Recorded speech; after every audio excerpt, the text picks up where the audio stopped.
namu 21st century 21st century ene namu musi mu betima ide betima bia senya se TV so ne yeti na nipa hwe ya ankasa bi oba ne be ma dada mu a de meme ye no seze wo so betima ya abro nti mu kra musum ye to eye de eni se moye mu ye wi ana afede mo se ye bre na mo ka kire nye za na eko nti nka me de oba makakra na be ma so makakra na nansen no ye ka se mu ka se mu betima ye de chen nyina no be ma makra ase money nso be man de makra be ma gift no what you say me e wo se me ma obi ba de me fu se wo odonsem na me de ma e bia me hwe me ma ho odin e hwe ma na mo ntu hwe ma djuma me ya pegiti hey na fa nse me ni ne wo ho a me ko okro me fu se mpese me to ade be chepe me hwe ye sa 33 10 atwa mu still say bi okro na obetimi ato na metimi ato na me de ba ya na pagi ani ate e be ka chem say na we akoto bre me ye na msi de wo do nsem na me de ma o enti oba charge ye be ma charge ye na mom ye de ba se mo ye mo se chese bibia mbetimi aya abro nti de ba no mbetimi ama abro nti aya mo ntan peye de no there be o meba pagi wona ma me fa wonjina ho na say wo koto 3310 ne dia ma pegi wa wo hwe pansa me yire no ai amene neti one neti wo hwe se ne pegi esiti na wan kasa nso hwe ubotom ma ho odin hwe me nsem na me fu se 3310 na obetimi ato ma to de aba pegi se agwasi na de na akofa abai sa de na ukoto o sa wo hwe di pakro na wo de koma na nsa na wo de wo hwe ubotom ne ko a me hwe no na ma hwe ubotom na ma hwe njuma se de sipo na me de 3310 na ebre ene fata no yo messing about hobby na say 3310 na fata o Aunty Bea yes adentia asembisa debi en fata o debi sa ai na okay adenti na en fata o Aunty Bea me das on say obisa say gift kra eyedien me ka se bibia esombo ade chemu ankasa no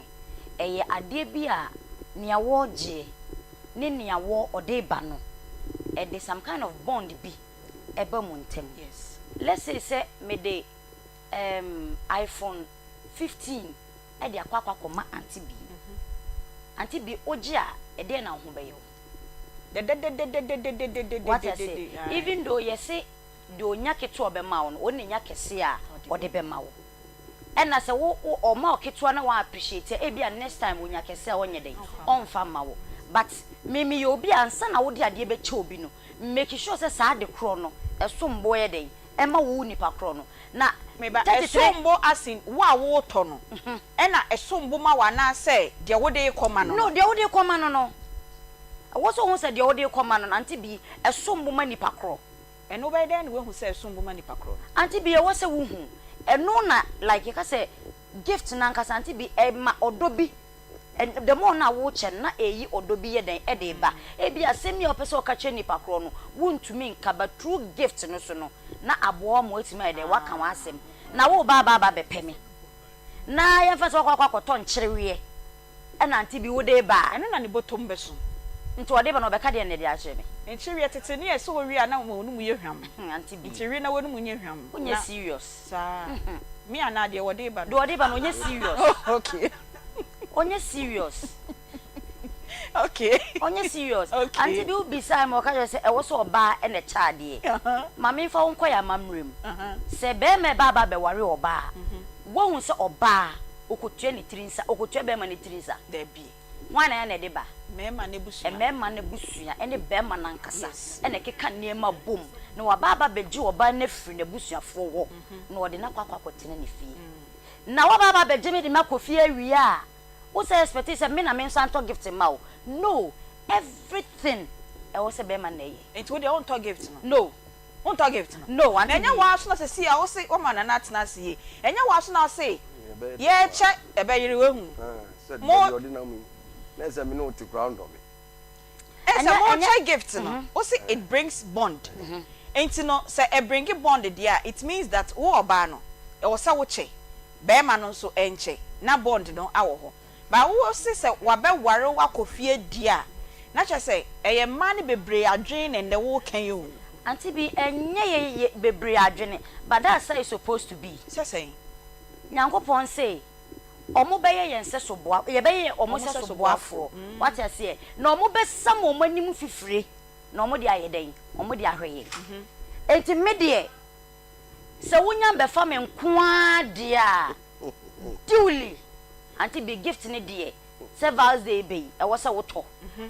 because me dia me ye ofie ni se wo bo akohoma ene ne se wo se nka akohoma so ka che me se me na membo but ukokra moko counselor ye ka se e wo se be ma wo sori anopa wo ye wasede as eja wo be ye akohoma to me dia ni se wo be ye ato na me dia ye aduane me dia ni se me de be hwe wo ma me dia ni se me de be si wo niema me dia ni se me make sure se ma ayo no niema ye de ama wo ba se everyone oba ya mi mo say ade na bo abegina me so ama min to me so le nyere yeah timi da hwa na mtiki asime se oba ne hwa na me de mi na we mi tu mi na ne sanka me de pon say kra wa ye you are pure o se asime se o ye de wa begina me so o sense ye say wa begina ai sense ye o ti say to oyoba che nufu etu ohuni nyina international azaza wa ne kwanwa ekwa wa ra na ebisa mesafunu the soft ladies me funu so the gentlemen the best na no zenzen eka kra na wa kateti Uncle Bob say the mob sound zero ye be yin so on page my eka kan na wa de no ko the man warren ye rabasam kuwa ware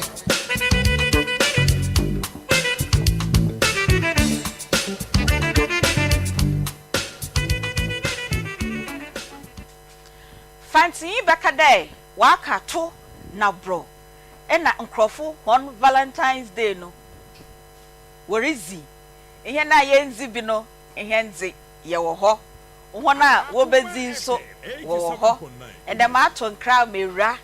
no yi Peggy wa ye adwuma bi papa da bi hia na mede ba ho no mesi se Valentine's Day no woko no waka ye nyama bi a obenya ntafo straight. If you agree with me, say amen. Era, good afternoon. Good afternoon, Aunty Bea. Amen. I know you're dear, amen. Say, and then me buy my bomb pie be a money adjoa. For now, they are not the tremor used to the Mompe, sir, Mompe, see, dear, Mom penta phone. Oh, that should be already I pay. Then any enemy yard, your That's our moment, send you made the name to me on him, sir. A very own one, sir. See a bonnet back to send amount. Ya didn't ahina sama wo yesu amen me dia me peti maji amen amen amen ya ma ha awie edeba akoma mu nsam dwumadie so dwumadie eba so adwuada ekopem efiade bia no 12:40 ekopem say no miensa ebebo ena yede dwumadie edebremu yakachem se de biada ene de yedebremu occasion bi eba ni ahwe occasion no ho ni yede topic a ebe hia yen nebeboa yen no na yediaba ni esua de edi free mu na enra de mu ara ka mo Peggy anasa adwoa no machi na bono no mo fa ne bo ne nche no esan so no de o se ni kunu gift od be ma na eye empaibo na sister o now supporting empaibo na o de emma so se ye cha de oh we se ye che ensa na me ansa na me sorry ama Peggy ma start o mu ewe no na me kan bibi se e wo se we de ba na we de aba e ma relationship ni nyini eye fe yo enti e no eye enra de ye kan ye na enen so ye beka odo ho asem saa na ne special guest bi amenya no studio ha no mi boni di chema na ombeka se eh na ho so his excellency oye jack of all trade, jack of all profession, jack of all topics inti enen so yenya penyi pa na menya mbodi di na nsa enche bia me body di no na ene ye topic na ye ba be discuss no ene ye maame Mrs. Ekua Viva omo ene be boa yen na ya kire mo a mo relationship mu no ya kire mo niama bi a wuhu a we de osi dwane en kokasa da bi we de me bon pa ye obesesa mpaibo suban bi wo ho a ense sampai bo nti ene ye beka say adie be na uhu e wo partner na wo ni e wo ho na we de anya awarefo no because yen ha dem si ye hu aware wa ha na emom a munya aware ye no na we hu be ma bi na we hu oba bi na wo steady no na mo pese mo ware no e de anya bi na wo hu o nipa no ho a we de ntempara e wo se wudwane na nkoka se desperation when you 45 when you 39 when you 27 obi e ware enti ade no wo so wo sum wo se da bi metna ho ene sa nkomo no e na ye ba bebo ne nim se ye bewie no na ye nua nkuma mo relationship mu a mo pese mo ware no wo hu nia me bi ama watwe ho e di free ho. Good afternoon. Good afternoon, Aunty Bea. And the my bread ajwa For God and country. good afternoon. Boko de nyame adom nyame hia mo wate amen de Eva Dela ana se Dela Eva The obey ya no. yo be ya mo a ena mo Dela nka mo de di ya me nim Eva The other best na ha no no. aha me se mo fa Dela na because oba o se e friend Dela na. nti Dela ne de opo won po se ye de ama no ai ena mo ko dwom Aunty Bea so was my sadia. Ye ni anu ye bia. munya ne niama ne nyina bi Na me adom ne mo mo. abro so de ode ko wo no se de o wu hia de be ma ne de je so o wu hia ba de midwife ne trauma ye so ode ko wo ne de Ya to bi. mutimi akototo Wonder romantic. ye mo bre Papa. nyame hia mo Amen. ajwa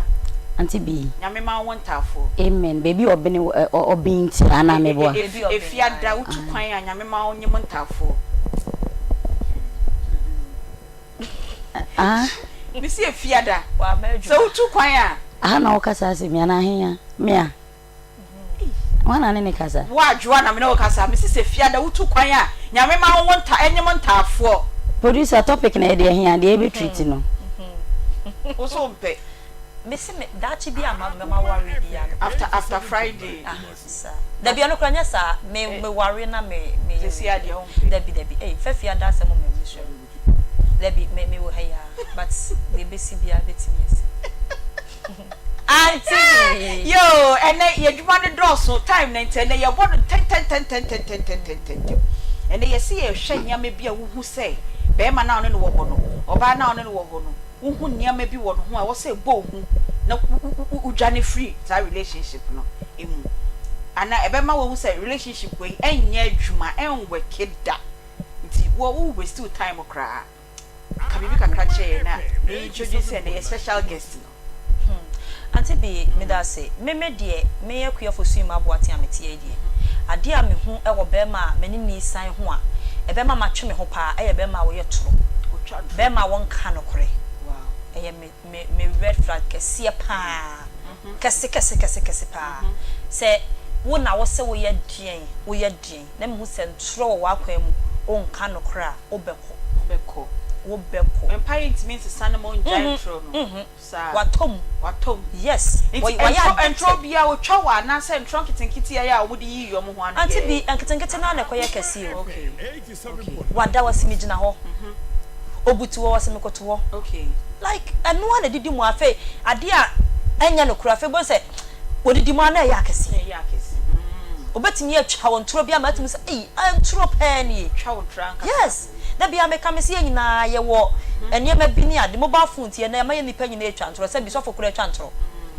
but ntro no twa ne de e kwan da ho na asem ba otimi afa mpoma madwane but obetimi ohwe wani mpa no wo twa ntro na de ontimi ntina ho Aunty Bea da me de obekọ me de ntro de se ade no mentimi mo mebo ana okay ma me hu se ra eyesei de beche na de beche ti ofa wachi kra na oka no kra nche na apɛ na obetina ho echirifa na emu ahodo o hwemu a na me ka no ye emu ahodo ye wo great ti me hwɛ the caliber of emu grade na wo fu say grade we di we hwem to that grade na obekɔ Aunty Bea se bia asam ka bia me ba wo ho ye di nkomo se me ba ho na all of a sudden no be ye U10 bi be twa ntoro bi say when emergency woni ho ne ade na be wi asa na me yonko ba sha wo de na me me gi feeling bi anye anu de me chew de a obekɔ oh yes and dey grade and dey meet me fan chew me de no yes so okay ha anu de so wo hu de me ka ha ba say Aunty Bea me de ntoro de wo mpe me apart from that me chi wa de me no obo we on to me kura mo me ma no kura be di kian bo ansa na wo wa so wa no kwa na won sa ko oh nyamia me kura ni me share abusive guy wa mabra bo moda no kura de e ba ko me share bi sa fe na me be share bi de na o jafu gina ye na musi ametwa tie no de e ba ko pe me na de boku to da ho ye de me what the boku ni be wo no na me fa boku na wo bo me na me to wa o na de me nsa ya chechele go me ho ana self defense tie ne de da wo bia na say ye na enti no mo se man yenye submissive you be man e bo no so jina man e bo se ni Aunty Bea say my brother man ase me jimi ntia me da so there be you obo what na ho say o ye submissive there be na obo ma wale ne kura jan kura ni nti ne ye pai wani da me ma bibi so danchi wa chi wo ja kura no Aunty Bea me da bi emfa me mfichire na o mfa ho tototo ni no kura na me kan me menya mere enya afa na bia mi nya nware ye na me ebia we beka say akuye paware nti me beda from kra me ho brase me ntimi nye me expose me ho kra me ntimi suban na o de oh yes nti say wo ba na wo pa wo pe that be that me pe de be ye na afei aye pentima me nto me papa da na wo friend say wo be say nye na mo rap ne bre me that be me ntimi ti me de me suban na ti wo ba na pa me ya me ni fako enya say me na that be me fake you no me fake me ntimi yes me ntimi adwoi Aunty Bea. Now where obi si on pentro. Now so e. Me de ni de nyema mienu. Okay. Relationship a be man nye committed. Mempe. No committed no be any issues are commitment no. Aunty Bea committed ne say ye nyina ya gye atum. Ye share ye ho a obi amfa ne phone so nto. Me no mienu na wo dem ho no. Ye be ru dem ho na me mom phone. E da ho. Na wo de ukita wo de there be another one no. Ebi ni say aha ne ha ye nyina mema ye nkoho. Na say ye nyina ye de mra bi ato ho ama ye ho say ye bedi so. Na ekowie eche no opese oba no mum e na eni so. Na wo be ma no ni so a Aunty Bea. Ye shemra ye nyina ye sese nye pese na wo de bedru ba bia na wo yi wani na oba na wo expect say wonye. Aunty Bea ne mempe. E sa na akoye say baako ebre baako ho meti. Ana baako de oye okay. Okay. Akoba ni sa Aunty Bea mempe. And a BM relationship communication ni. Ebi de sebeti se mumu de. Enya kra. O pese o ka asem che nipa, ba nipa ne pese obeti o. Na omma o kwan ma woni ni saa enkomo no. Inta bibia so pese o ka bibi kra che na echa ansa na ubebie wa no aka na waka. Obi ni krunti de Aunty Bea omuni nkomo. Omuntimi ni nkomo. Akoye se master and the boss. There be eni kwan so oba na okasa. De bia be ma ne de opese okacho Aunty Bea obeka cho. But the wood ni ho kwan ese okasa. Me woda experience no. De obeka bia obeka cho so opekasa.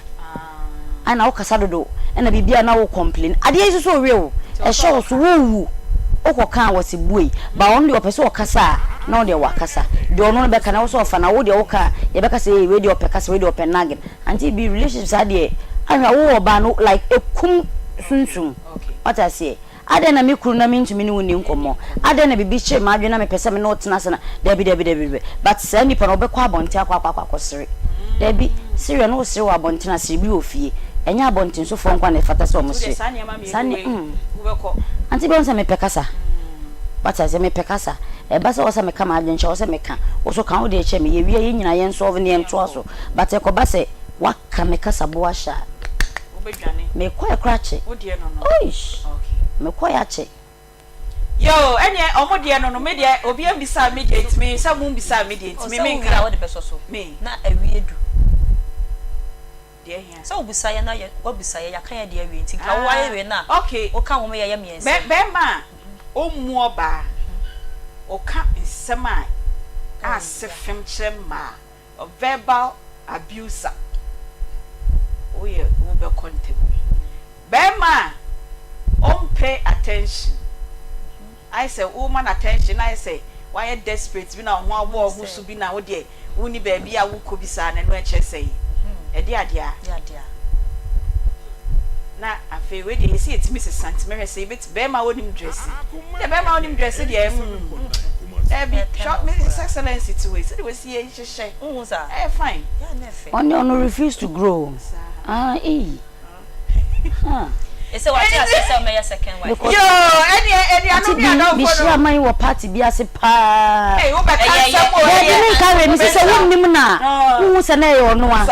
Aso wa like that na wo ka che mo fom no bia. Hey. That's right. Everybody nyankopon. Give it to them. They say anche party me ne be ko share me no aka wano atu because say me second. Me ma cha bo enfi no. Good afternoon to you all. Hey, Akoma mu nsam na enne ye de ebro no. Anti me pacho wo release ye. Me pacho mu wa ma ye bi. Me pacho ai. Me sure what nya sa mu be fafu no. Mo pacho mo nko ai. Mo wi am nsan bra. Yo, mate. Enti enne san komo we e na ye ba bebo. E den e na wo hu e wo be ma wo ne ne e wo relationship we de nya warefo de no because mo de ma ware awie enti wo de tena wa de ho saa wo pe bibia no akohu counselor na counselor de tufu na mom enne ye kasa kire de ye futu a ye betu de ye kode ama omo a afei na omo betu aware anamo no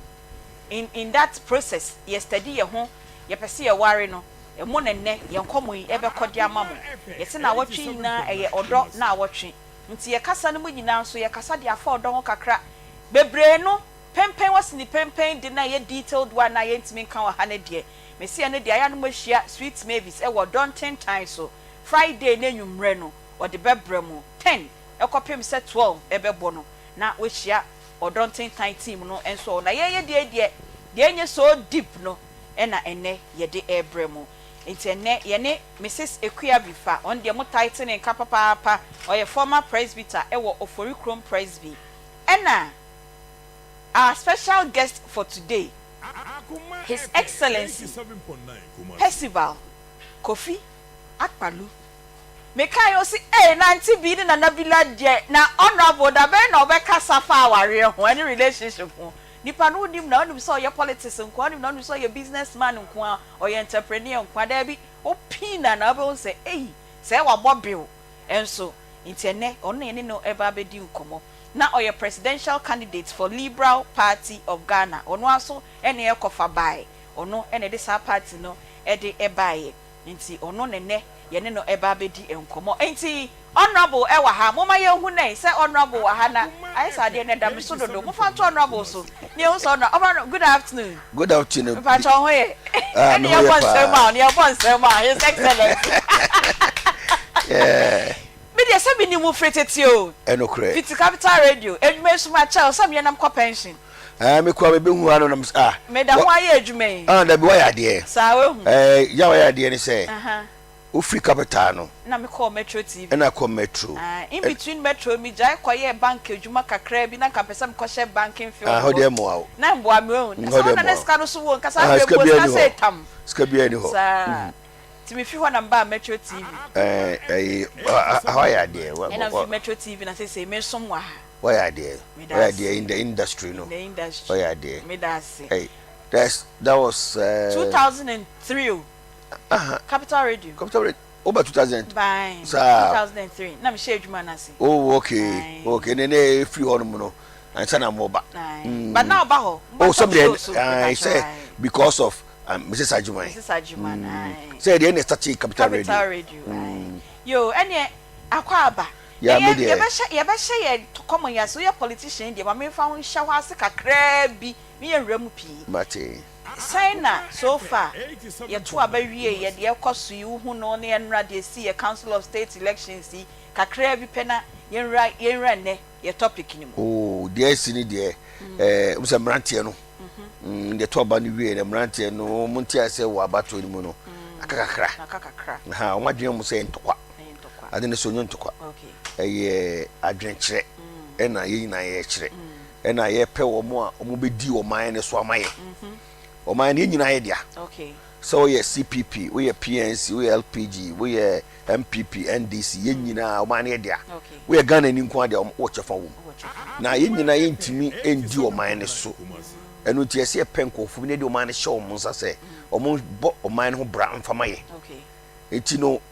enye se be a party ye to obane de hye o mo nsa e o mo nko ade okay that is something that people should get okay I say ye to ba wi a MPP for ba be mo so mo for man no so mo nko ade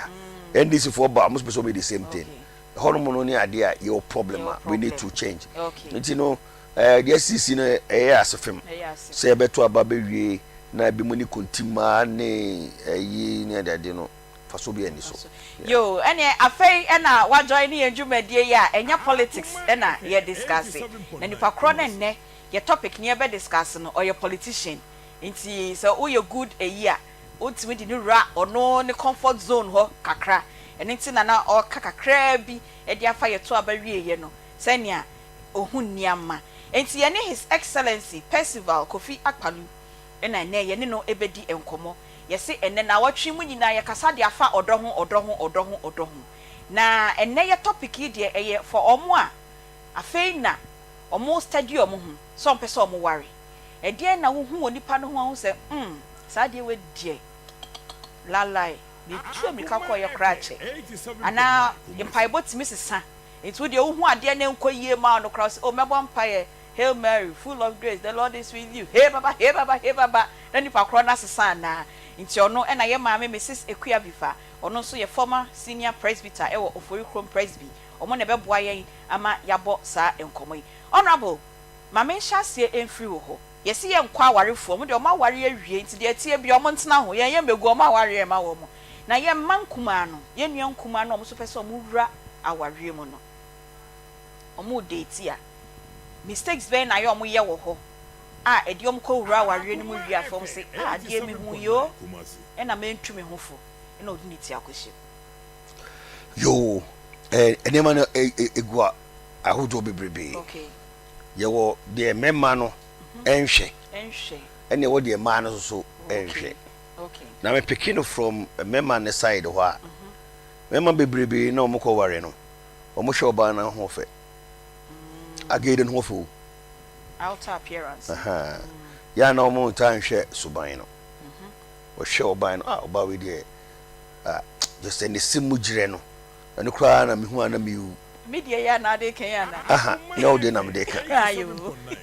o se obi o de wo hwe okay oban na nantu ye me fe eno no ye fa de ti abofra okay eno no ye fa nhyɛ nkran ebra wato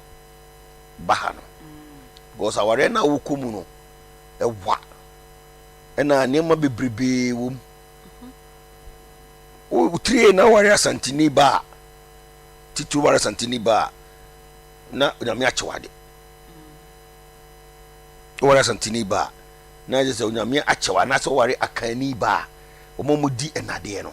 o ware sama ni bia ya na onyame achewade because ya na omo preade e kofie ntia na omo ye mostly omo ye industrious tizo ye be ma na wo koware a these are the things that you have to look for because on so bawi obeboa me abrabom very important there's all for oba obetimi aboa enye oba na ho fe na say ntoma wo fra na emumba mukura oba wonu se sa oba wi oba abrabom na ni eten obetimi aprade on say bi o mo so oba na ni eden mempe dabi unya oba na oba na ni eden say atumdidie ni eden aso na mekan oba otum say na ni brade oba na ni brade no oba force wa mo ye adwuma oba de ni brade no wow oba force o be ma na mo ye adwuma oba na ni brade no o guys o we de kakra we yaye Oze eso ye de emprehwe ye de ewiase ye mfa hwe nko ye mfa oboa sa oba na so dwane kura mo date ni mu no unzo oba we de o so ye de ewiase ye ba ye mfa hwe ama ye mfa hwe nko oboa onye oba omoa you have to run away sa so na on the other side no so ufa bema we lazy don't go there okay because chop money na be yi no ehu hia papa o ma be ku school so ku school papa edan ya okotinem no ye wo dia na say you be dia na okotinem afina babo branch untimi si dan so you need somebody who help you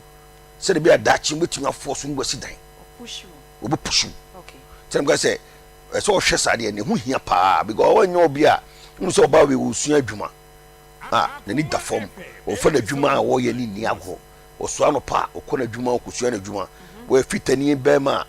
ofere dwuma ni agroko okusua na dwuma nse oko school do say school no offend. These are the people you have to look for.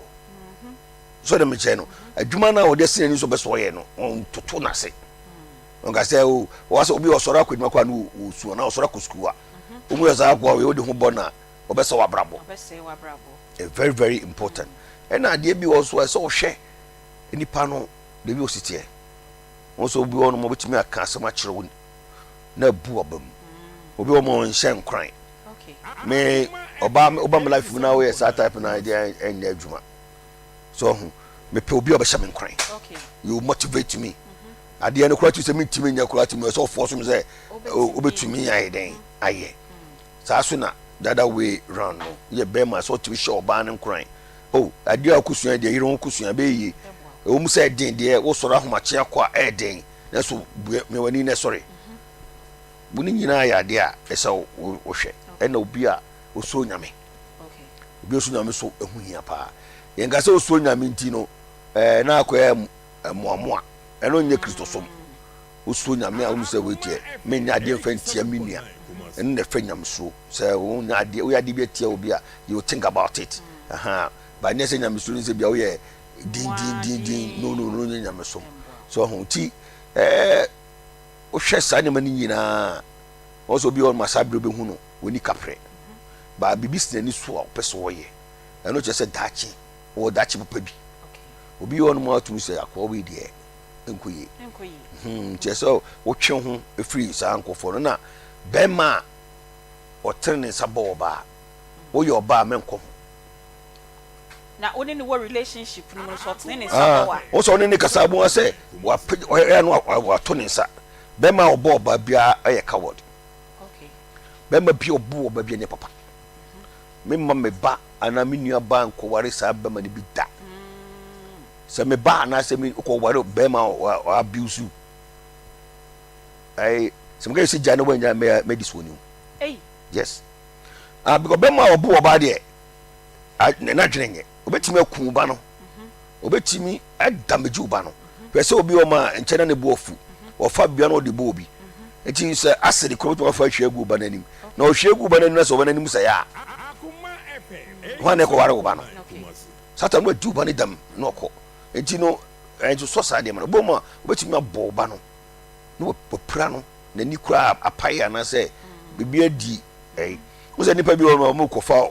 ko pe oba o mo hwehwe ne ma bi obo zo oba e di ade market dan hanti no mempe na wo ko bon na ko pra na ko nya sa utwana rabinti bema obu oba de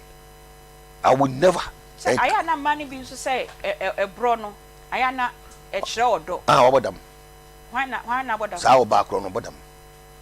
say nipa na nam ne nyina ya dwen nyepe obi bua say e na chese odo me no watia wa yase wotia yase no antie ne ye na afa ko sew ye made e ma mutimi nyin say ana ye ne den so oba so de okwa ware a they expect you to have a baby no obi so do them ama mutimi enyi sen bi ma obetuma ja ho akofo ba fofo obeja ho akwakofa oba foforo enne yesi love week na ena yewo mu no tina watwi ye kasa fa odo ho ene ye relationship ehu nti ene de ne de nyama bi a ye nuanom afei na omo ewo courtship o se date no whichever way ya obete me na de na hu a e ma hu se we die o se mi tu mi kana mi dwa no kokra na ene ohene yiri akosua dwa ya watna si mi fe dro no nhase da mami penyi se ya waware akwaware ohene penyi na ware no mami edie na obetu ma na futitiru hu wo be ma bi hu ane no relationship ma dwane ansana wo ho ano na bro se mami yeteti ama yasio na obetimi ama na wo eno obetimi aboa no power specialist obetimi aboa da bi sa ase ye wie no kre opening kese akane ma bebre na ne me nso me de be so no enipa onka no kore wo ewiase aye wo mi ade bi wo no mo a ye kamu no kore kire wa na wo hu se ade na si ye mfa na se wa ade kura esumo bote se de ya ka kire wo se asei eye na wa dwene nam so sa se ba wo nim sa ade no wo ho ubuza na se wa hina wo so enam kwa so busana say wa hina was so odi atwai o say wa koma o twa wontro nti abiri bia nipa ya o kanokore no me say nipa na mpese me ne tena odi asaya asai okay ewo ho na afi nipa onimi nyansa adwini we le kita no emu da ho okay what am I say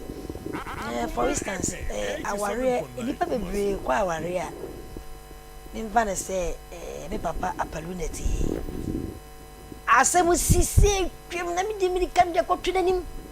ne wa frɛ ne yatena se ne yaka na obroni class time is money what am I say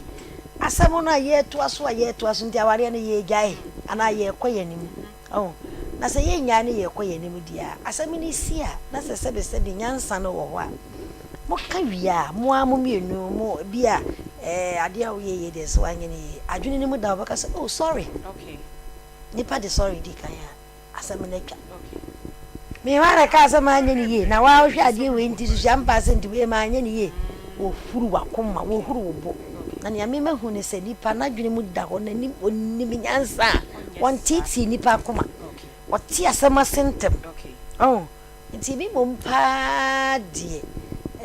no kwase mini nipa o ka no kore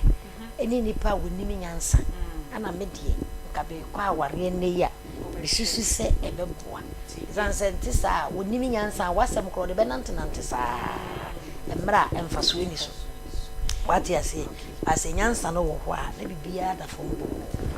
yo eti power specialist herbal hospital CEO and ono so meje na dwen che kakra bi e de fa enne ye nkomo a ye boyi ho ono so aka bibia safei e na wobetu aware anamo na e wo se wo hye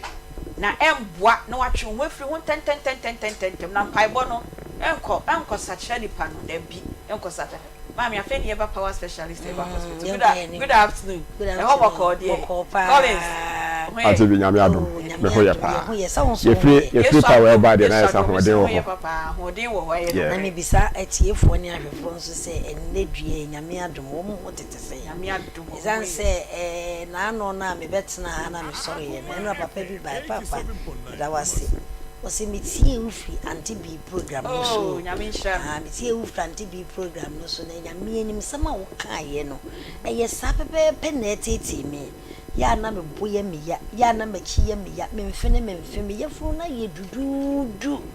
Me ma me ho so a emma me bo me ho so a enye yie. Na nyame anim ya me hwe nsam na wo kana. Na me hu ne se wanhwe ya se de me ya furu me ye kukuru se de badam na makiri hweme ebi ana ye fatile ba ne bi ampara ye din hwehwe mu gine mu no eje se fatile ba no wo nso apa na me ani Aunty Bea fatile ba no se ne esi aba no me ametie papa bi ana me ne ye adwuma wo se mama dwendwen mama dwendwen izan se enipa ye nam ye brebo no ya ade edi nipadua ni mu akotene yie brebo na ade bebia wo de bekwo wo yafunu we mu die brebo na kosye no nti obroni beka se brebo no kra wo foreign minister o man ya yetimi owo bi aba oban mu ase foreign minister na eye na sede se wo hwe so ye papa ana so ye papa sa pepepe na bi obrebo no so kra sa ye nipadua ni mu filter asa wo hwe aka ekoi se time anaka na wisu carburetor no yesi emu ayefi na se ehuhuru carburetor no etitem bia ni padua no so se de nyame si boye no oboye ti se de enkrofo hwe so ye afidie na o eti se nipa wonami se be obrebo no ya wono na won na ye filter on na wo ko soni bibia so no brebo no wanya adwuma o wa bre Zanza fatile bana start grade 1, grade 2, na ko grade 3. E je say brebo na say wi o. Wo so kra bia na uni hepatitis. So wanya cirrhosis, wanya liver damage na wanya hepatomegaly. If we say brebo no wa bre. Na brebo bre dia upo wan kasangasa wonam wo be bre. Wutu na ya wo be bre. Untumi mo ho so. Wo ko dem a wo be bre untumi nda. Oti ase wabra bo nyina mu no obebre efi se wo ho paapa obrebo sa na wotie na ne ya me married ho ne se ebra brebo apega ne nsa hwe soro no wo se ma bre midimi nye bibia biem wo so di pa na manani aso ya se gofe mabre na kidney ne nsoso no onso mu bienu wo mu ya adwuma koro aha na kidney ne nsoso se wono nso abre eti wa wo na mi kidney nya adwuma obrabo nya adwuma na wo ba ne se wo kɔ ne se wo nwura so mu bie me na me ka kire wo nwura so mu bie eni nti na sa mre ye dia twi ye ho so ena me pia o mu ka se yetimi no se wo ye adwuma wo abre me se ameye ne dai ye dia so obra yo na nyankopɔ so ma ne se won kɔ kanse pa no ya wa nkoro no se mu hunu so we to no timi a mete ye me nkwa na aka na me dia bo afore ama onyame adwuma zanza ya rehwe ye onyame adwuma maame obi ba ye wo tisu wontimi na wontimi ni di ne yefunu ye ne yefunu ye huti se belu ne mposo ina ye ne se hodwomo kura afin no di titi ne ho sanse brebo no adwuma no akofom efi ball ewura ne nipaduam eti wo dwini ho wo kwada mu a wona wontimi ne se nyame ye wadom na amana duro na sanso hwe we gya ya wo so kura wunya asomdwe nipa kro nso nya asomdwe ani nti ne ye de ato ye ho so se ye powerful onyame aye adom ye dini ye power specialist eba hospital ti ye dini ye power specialist eba hospital eno kire se ye speciality ewo chronic diseases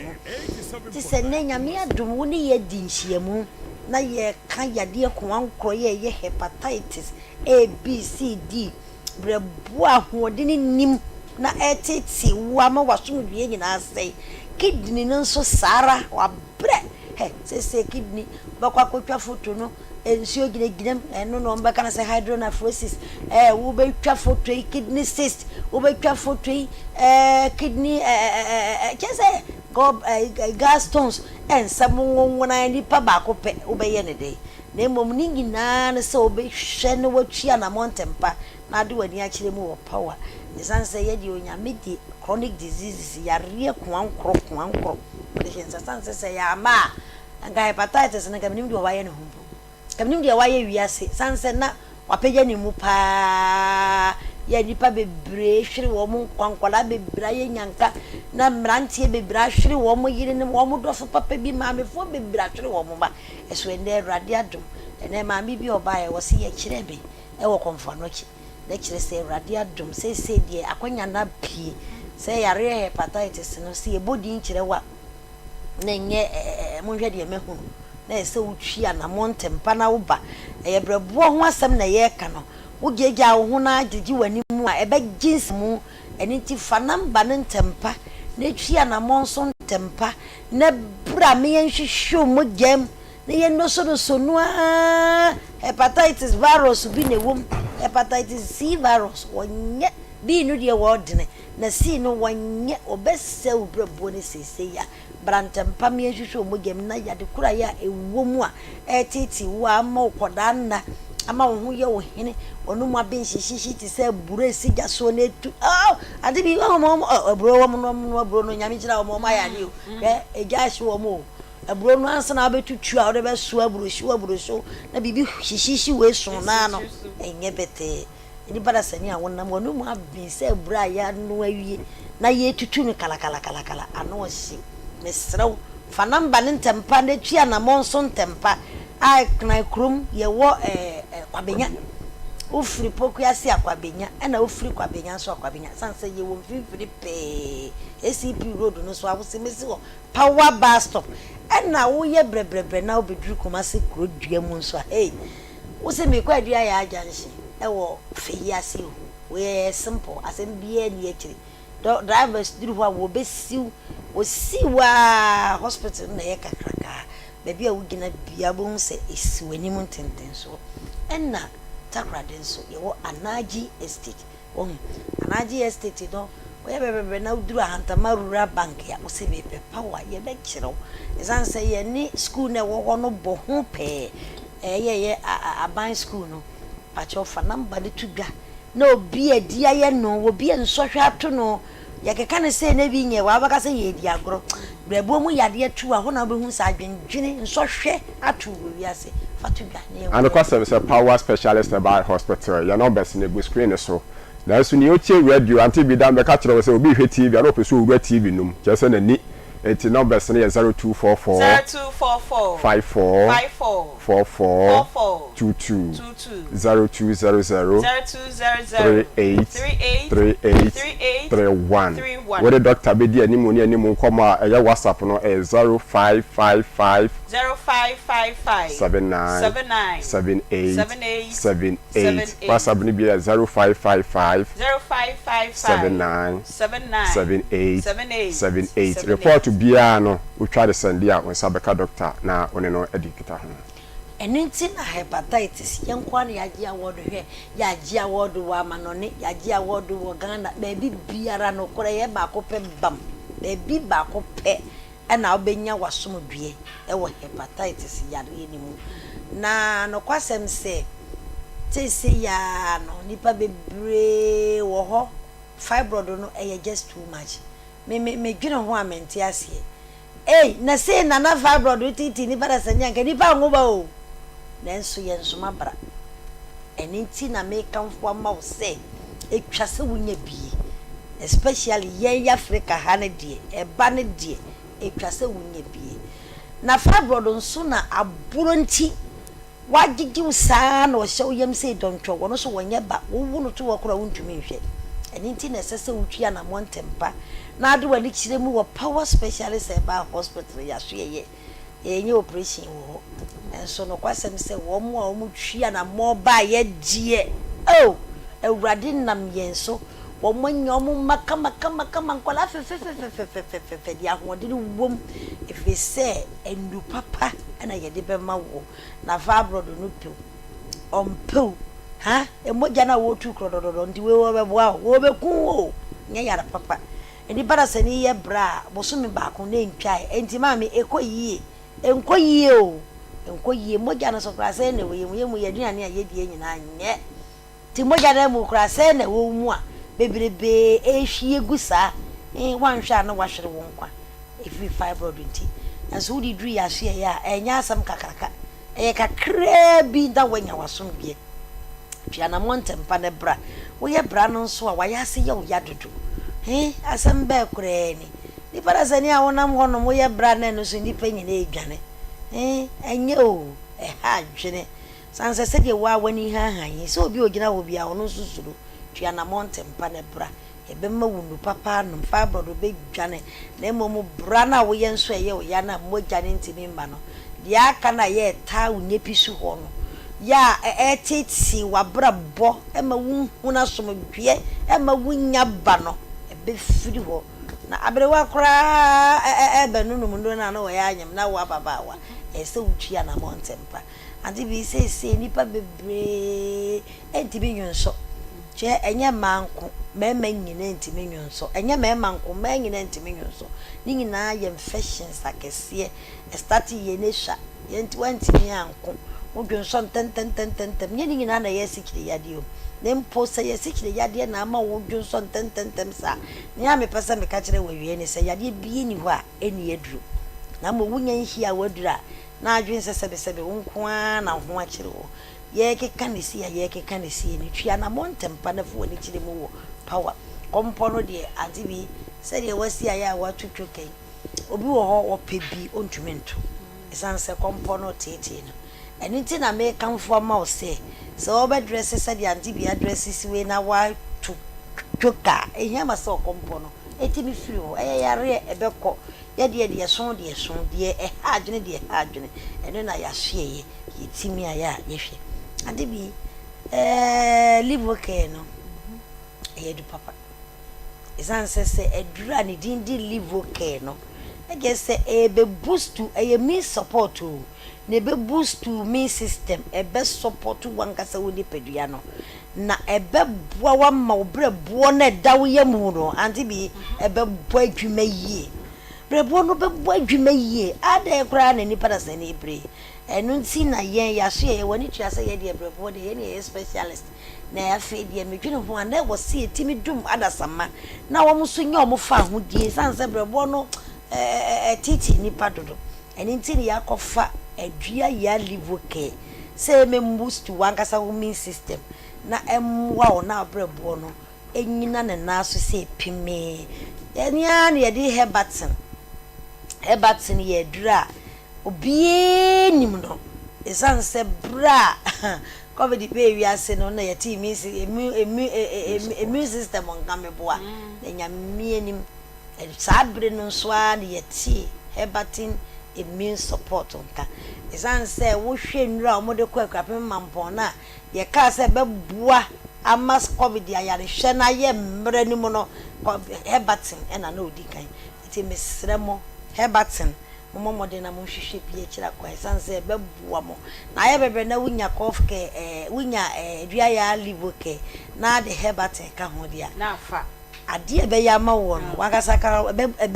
ebe jiwunsem na nyame anyim cough ke ne die nipa bebre bo wadodo wabɔ no bɛbɔ na fi wakoma ye o ya na atwu se hwim ko da mu awonda na nunu ne ya tu ye boase na ya hyehyɛ cough ke nyame anyim ante bi ano nam na edete se sikiri na so ye wo pia na mo na hwehwɛ nu papa mi ensen na ba bi etu na duro biara kona ko pebi sanse so ye bebe na unya dua ye liwo ke wunya Herbertson na wunya cough care echese wanya caretakers omo beteki care ama wankasa onipadua gina na asese pime ade bi se ma hunu sa wo hwe just you signal me from every corner bro so the here party numbers o fa na what na waba na enkomo na aka kire ni nyina no ye de atoa so papa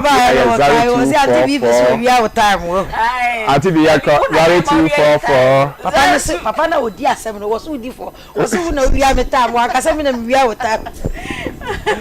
0244 54 44 22 0200 38 WhatsApp no ya 0555 7978 ya dia power kwa ne wa me tumi say yentutu yare na oso efa ho koditi ne yatiti ubiara ya amoso a mesen commando do na wa chire fa no bese na frɛ na bra ya so ye na abo se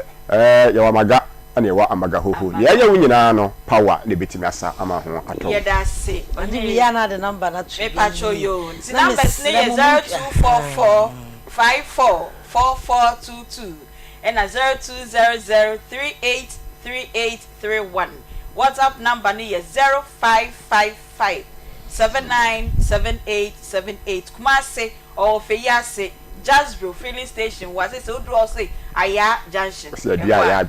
Junction. And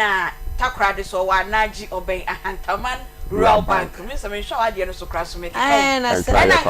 so kwabenya ACP wa o se meso power basto. And one say adwuma na me ni omo na e. Sabe penya ko so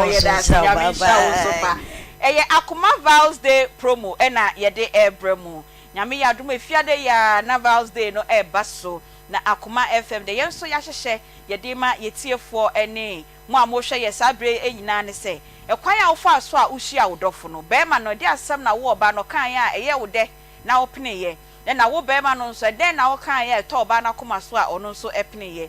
5-minute voice note na wa send it akoye WhatsApp number 0242 176561 0242 176561 5 minutes voice note focus our WhatsApp number eso na se charges no ebotie no mu hu mu amode na ede na to Akoma so a eye odontin tan ye show na meka se ho e na relationship de ye deep one no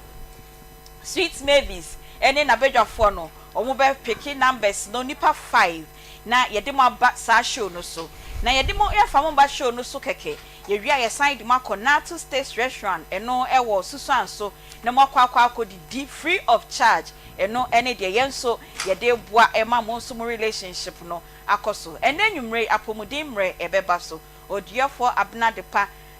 ene edwada no na eye World Epilepsy Day etwere se nipa etwere ne de ba de fasulu nyina obi twa eden na wasa wo ye na ode boa no wasa otunsi ogu no so wasa ode attrition na num enne san komo no na odiefo abna de pa oni mental health for no ebe kasa e dia fountain nwumre no nso ekopem no nkrutie bi na wonsusua na wonua bi wotwere na sesebio ni stages ne ba wenjane enja no glam bite na makeup obesiesi ho ama ho afefe me say na wotwe wie ye die wonye makeup ni bi da ye bi omo anom si makeup kra wo ye bi na wo ye devil na no nyina omo sesem omo ye makeup ni bi tu so ye bi na wani mu na ho ohonye fe freti na onye makeup no bi emfama 0544 466280 0544 466280 enne ye kasa ediafa omwa afa no mo relationship mo mpese mo kwa awarem no edie na wo hu wo ba no ho edie na hu wo be ma no ho beka se da bi we die red flag no eye say ko nti wo se odwane ye ne honorable anasa his excellency festival Kofi Akpalu or ye founder and an also presidential candidate for Liberal Party of Ghana LPG and ye candidate do na edinu no so me ha na me so ha ana me bua ne nkonkwa so me ha na me so ha na ye nkonkwa tu hu na nya politics na ye kan no de relationship no na ye bekọ ahoma no so na ye ne ye maame Mrs. Equia Vifa ono nso ye former senior presbyter of Orikrom Presby na ono nso ama ye tips ni bi na oba wutie me be ma wutie me na oni oba bi relationship no nyama bi wo kwa wo hu a Mr. Empaibo entimi ensesa no His Excellency Kofi Akpalu akeke bia e na ohene yi akoso edua ya nso eke bi yesan aba no hobium ni aba bebisa ne se be mat ne sabo and o say ye off na oba nso a obo be man nso e oh so oba de wonni kwa kra okay oba de no ba obo be ma de fi se mfakwem debi won say bible na ka bi say obre ho ase e de ma be ma na be ma so say odo oba no you there's this requirement okay until oba bia wo kwa ware bia no so na sa initial wadwum say Bearman is the head. And found one age. And found one so Wusika na so Unisika. He's the head. He's the head. Until you can be a header, so dear need DBS Edemano. Obey my let me take something like Ashanti Regional Minister, the new minister. Dr. Frank Amako. Where a young man. Yes. Me China baby. But you say no, on the head of the region. Eti na ese mede ani die bia ese bia de edema no so just say sa so na yakopon ka se aware na wo komu no be ma no na ye heada se be ma no wuska se oniska se be ma no akosku se onko school wona wa choose se be so ne sa be ma na ebobra be wona bobra de dia you must be ready say with the ani die ese efata be ma be man na so ubu kunu na se ubu boyfriend na But na watire musa ko bono ese o tire musa bono dia na je say one fa ni dia say anya den ama no na je say wo be say wo free sa relationship no no should it be a total turn off or say wo be ma no dwane ana we dia ye be kasa kasa kire tibi ma necessary because every one see o ye betimi akasa we dia suban oba obo be ma oba o tire sa be ma dia suban wo sesa ne baby enyi ye wade bi ma wo relationship ma beginning na yi kire. Okay. What I say, it's each was straight away in a soft chunk. My mouth as a fatu be on. Now, many gave me a caution. That time, no, and I'm a quiet CGC. Until me cog get beyond and a passage me cog again if you never a decommand in a sorry. It's you there a call not what enough. Now, me neighbor, Tianam from a neighbor doom. To do. Bant G you do G honum na ena ye fa much side honum obi na no aso kan say had me ma be 11 na wa ena me dim say brim ena me say oba we ne tena meet onwo we yi ne nyama nyina agu exactly yo it is straight away no aso kan no ma conclude bo metrim wa onko bompai okobon pai bo we hu na kupo aka asoma kire wa asoko bo mpae yo mayenko ahoma no so na ye ne ye maame Mrs. Equia Vipa ye ne no endi enkomo kakra no no so ema ye niama bia ye nua mema ye nua ema no omo date on person omo ware no omo nhwe na red flags omo nhwe no ma good afternoon afternoon dear ye fiama fio Miss Mafio pa acho so ho ye adum no mpa ebonti de nyame ase yo ma na yen komo no yesi niema ben na enne emman kuma ene mema no omu study omu so mpese omu ware edie no mu hu a e wo se we die okase we die mpaibon timi no kasa kire ntimi ni nti no bebi omadru bia no omu nyenru aware nim no die omu ntwa so yo me da se na ma telefone na ha sabi o kanu relationship e nipa mienu na eye oba ne bema ebi obi awu o si na ni je ohu nso apene so nti akwantu aye betu efise ye finu kwa aware mu nti wo se ye sie ya ho kakra ye di kan ye nimpe long relationship so obi o ne betena ache yesa enye na short one so ene me wo so hu finu ene say ebi a menu mienu ye sie be ware menu na tie achate no ye di nkomo ye bibia wo rengi menu so rengi o all of a sudden you need nkomo na dane ntofa o rengi na o first we tinu rengi no tinu kasa 1 hour after 10 minutes o tie intwa so na menya hovo obi frem na enu me bia nan kane na hu no no na ebam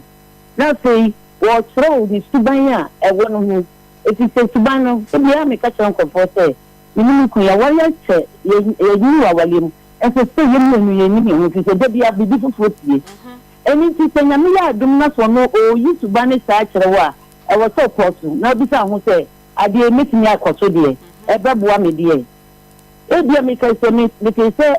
honorable ka se ohu oba ne ho ejeda ne se bi so nya be ma tenti kete bia wa hu se stretch we ni de hu be me wo ne so ma open enti e ma wo bo ni to free ye ko si nyina wo hwe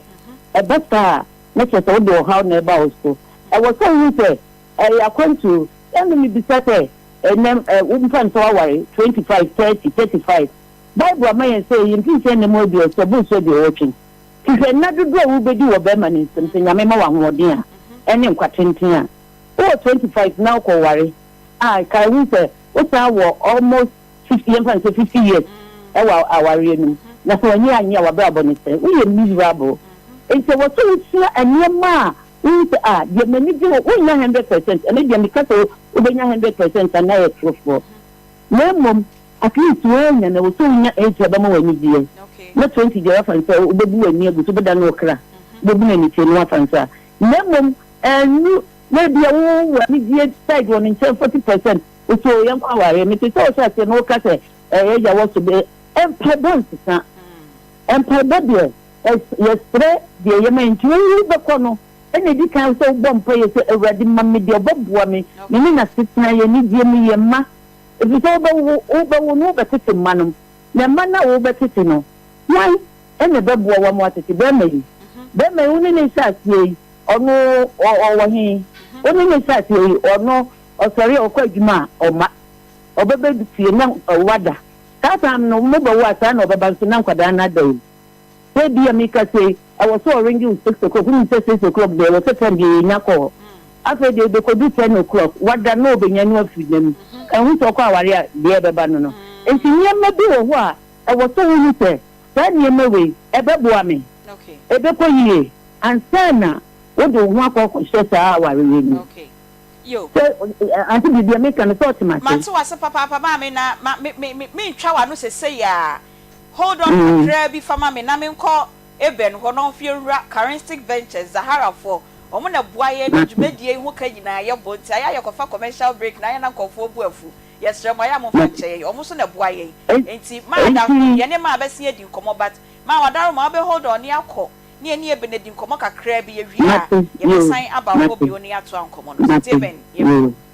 medase ewo akonya ode amame na mede encha pese so free Charistic asoye Emma Ghana for any ashfo any atifo nyina said dada ye baha ebe kai wo mo ye nupa e wodwa so a ye frɛ no Zahara Mr Zahara G capsules Zahara man capsules ene hindi heba Mr no ene ye nwe ho nkomo ene ho adanse na de beso mo awie no do for ye de ye dura ye frɛ no Zahara Mr ene Zahara G capsules ana ye hyase wo nkomo twetwe yi mu na sa duro we aye dura oba ene bema ana enom se oyo oba sima na wo ho na infections adokoro infection bi ti se gonorrhea syphilis na etetew na eha wadwen oba bi wo ho a onya infection bi say ya etimi gya no dwonso ya yawo impempin so no etimi ma ensansan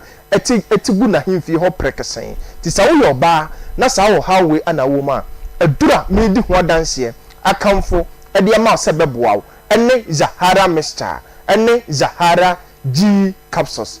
sa wo yoba sima na wo ho na 5 years nie 10 years nie unya wo menseseda na ma wa wom how power mu na wonam mu wo yoba na wo te ho a oba adura me di ho adanse akamfo e de ma se beboawo ene Zahara Mixture ene Zahara G capsules enu ni adura onoma ebeboawo ebema o mensese no flow no etima baye ebeboawo ebema o mensese no pains bia wonamu so no ebeyi ni nyina e de free ho sa do we eye adura se uye bema so na wo ho na wako wura tokorbo ni mu na ma ensansan ategu bema no ho prekesen bema bi wo ho a wafa infection bi ti se gonorrhea syphilis impempi no odwonso na obre na ochim ansa na dwonso no etimaba oho a obonsa insufita na efiri ni bema mu eba uye bema na wo ho na sa wo ha we wakoako na unhu nsesanye bia wo ma bema waduro eye ba kopɛ Zahara Mixture ene Zahara G capsules sa duro we eye duro won so a odofo bi wo ho a impempi no odwale wi a na yese de bibi ene nam ne ho na yese de ne ho ekeka na nketenkete bacteria infections ana hana dwen odofo utisa adura ebeboawo ene Zahara Mixture ene Zahara G capsules udia ne se obekọ ba bi eton aduro bia pharmacy shop herbal shop licensed chemical shop bia ben wo se wo pe Zahara Mixture ene Zahara G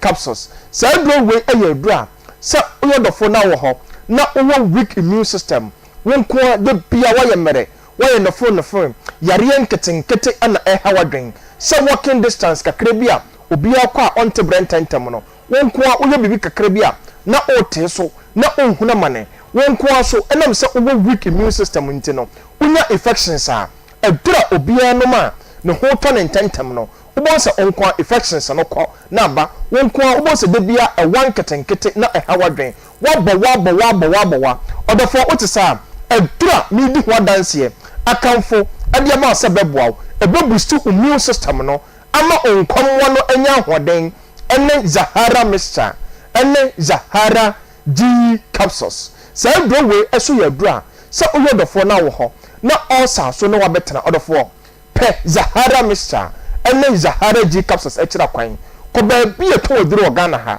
herbal shop pharmacy shop licensed chemical shop bi eben wo se wo pe Zahara Mixture ene Zahara G capsules odofo je na mesi ebia na do unti bibia se wo ho wo de freyen ye benya daje ni akirechiro mu 0246 34 83 34 0248 56 93 35 odofo number isu twem screen so tu de fa bibia onti ase bia no ye benya daje ni akirechiro mu odofo nkomono du ye do ye fe no Zahara man capsules sa bro we eye do a eye natural herbs a ye se ye de boa ba ma bia se uye ba ma na wo ho na wo weak erection ba ma bi wo ho e wo weak erection to the extent say eduro no mu na na wife na say ne partner ato no sign no be kofia na ayam hihie ato no so because onim se ngwase ebeba se uye ba ma na wote sa na wo ba dabrujo a wo duro eye ba kopɛ Zahara man capsules se uye ba ma so na wo ho na sisi yale ene wabetena bema waduro ene Zahara man capsules uye bema so na wo ho na onkomwo na ayemre bema waduro ene Zahara man capsules de bia meka amafo se ememedura doso de ma Zahara man capsules edemu soronko ne se duro we ayedura aye natural herbs bibiara emfra enye memedura na onoma na body temperature ekoso no enye memedura na onoma na wakoma ebo kinkim no Zahara man capsules yedura eye natural herbs a ya yese ye de boa ba ma bia ti sa oye ba ma na wo ho no ye mra edura ebeboa me masam ene Zahara man capsules ko ba bia to waduro Ghana ha uduro ha o se wo pe Zahara man capsules enu ni edura ebeboa odofo nkomo na duru ye dura ye fe no Hindi herbal mixture na sa duro we eye dura ye de boa odofo bia malaria fever ene na betena odofo bi wo ha etiri de mo wan ene na betena ono nko de bia nanum aya nwonwono ontimi ndidi enye kama de bia nipadua no aye hyehye odefo otisa hindi haba mixture ene adura abeboa wo odefo bi so wo ha typhoid fever ene na betena odefo waduro ene hindi haba mixture odefo bi so wo ha no sugar level no etete no odefo hindi haba mixture yadura no bra ahodo ane akeka bom ane de aye ti anu ni adura abeboa wo unom to aso abeboa regulate o sugar level na ma odefo bi wo ha adwuma oyen eden ogina ententen eche oye adwuma wo eja ho odefo adura ohia ene hindi haba mixture koba bi eto oduro Ghana ha wo se wo pe hindi haba mixture anu ni adura abeboa odefo je na mesibiem 0246 34 83 34 0246 34 83 34 0248 56 93 35 0248 56 93 35 odofo manusi no debia meka me se bambo atarema aye chen ayare sabakitima todofo me ma yare no enka won hyedem ansa no wakope karistic nipa ye de bedwa so a ye fe no Zahara mixture ene Zahara G capsules ye de Zahara mixture no ana mene Zahara G capsules na ebo abuste immune system no asa to infection bi ase ene Zahara man capsules a ebo be ma bia ye twetwe no ebo ne samrane a oyi top monia obia atwia mamma obia sere no efe no 1 minute bema ene hindi haba mixture ene ope malaria mixture tatahia ene sedro no odofo ye nipa yi Ghana ha pharmacy shop herbal shop licensed chemical shop bia be on ya to apete ho na me shop bo se uto no bia obeya danse na wakase charistic adro no eye papapa beda se Aunty Bea yo yensu yeda se mayenkwa ahoma no so na yede ye maame Mrs. Ekua bifa yentoa yenkomo so ntima na wo ka niama kakra wo se ye nyina titiri omo afi no pese omu ru aware mu no wo se omo hwe na mpai bode entimi nye ni nyina ne betimi atesan pacha oto asoma ye Vanity Aunty Bea na me kama from se me come from be to be hu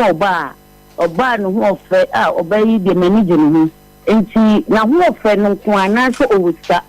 ma ni bidisika ne ahofe ware mema ne sa ne bidisika ne ahofe na de mpese wu ni se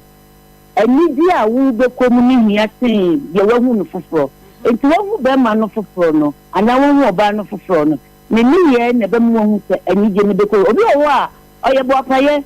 wo ni twempra no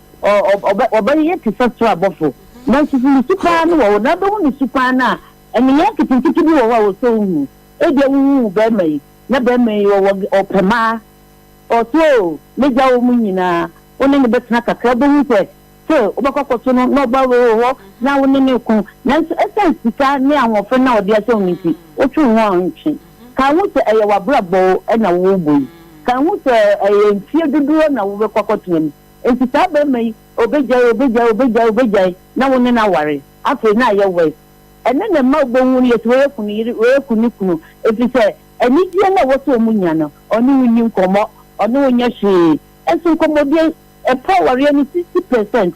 so won timi ni obi ni nkomo a enya dia obetimi ni atena afebo enti wo so hu se be mai ye di nkomo ani die mu anase me ni se nkomo ase ana ye ntokwa na obi ebu ofu no asori asase mpomie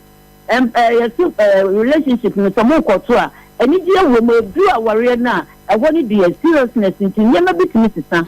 oh so wo be ma bi foforo na so woni ne ko na wudu go to na otumi songs na onsa oh teacher no ma wa botra wo wori ni wie na du go to na atmo sa de na wuni ani no because so na wuni ani na sisita ma na mo relationship no wo son secretary teacher botra enya nwanwa okay enti so woni be ma ne to na wo hwe eniema e ma wani di no do so sin de mo ani ya ye na mo dia obesisa no do so chain dia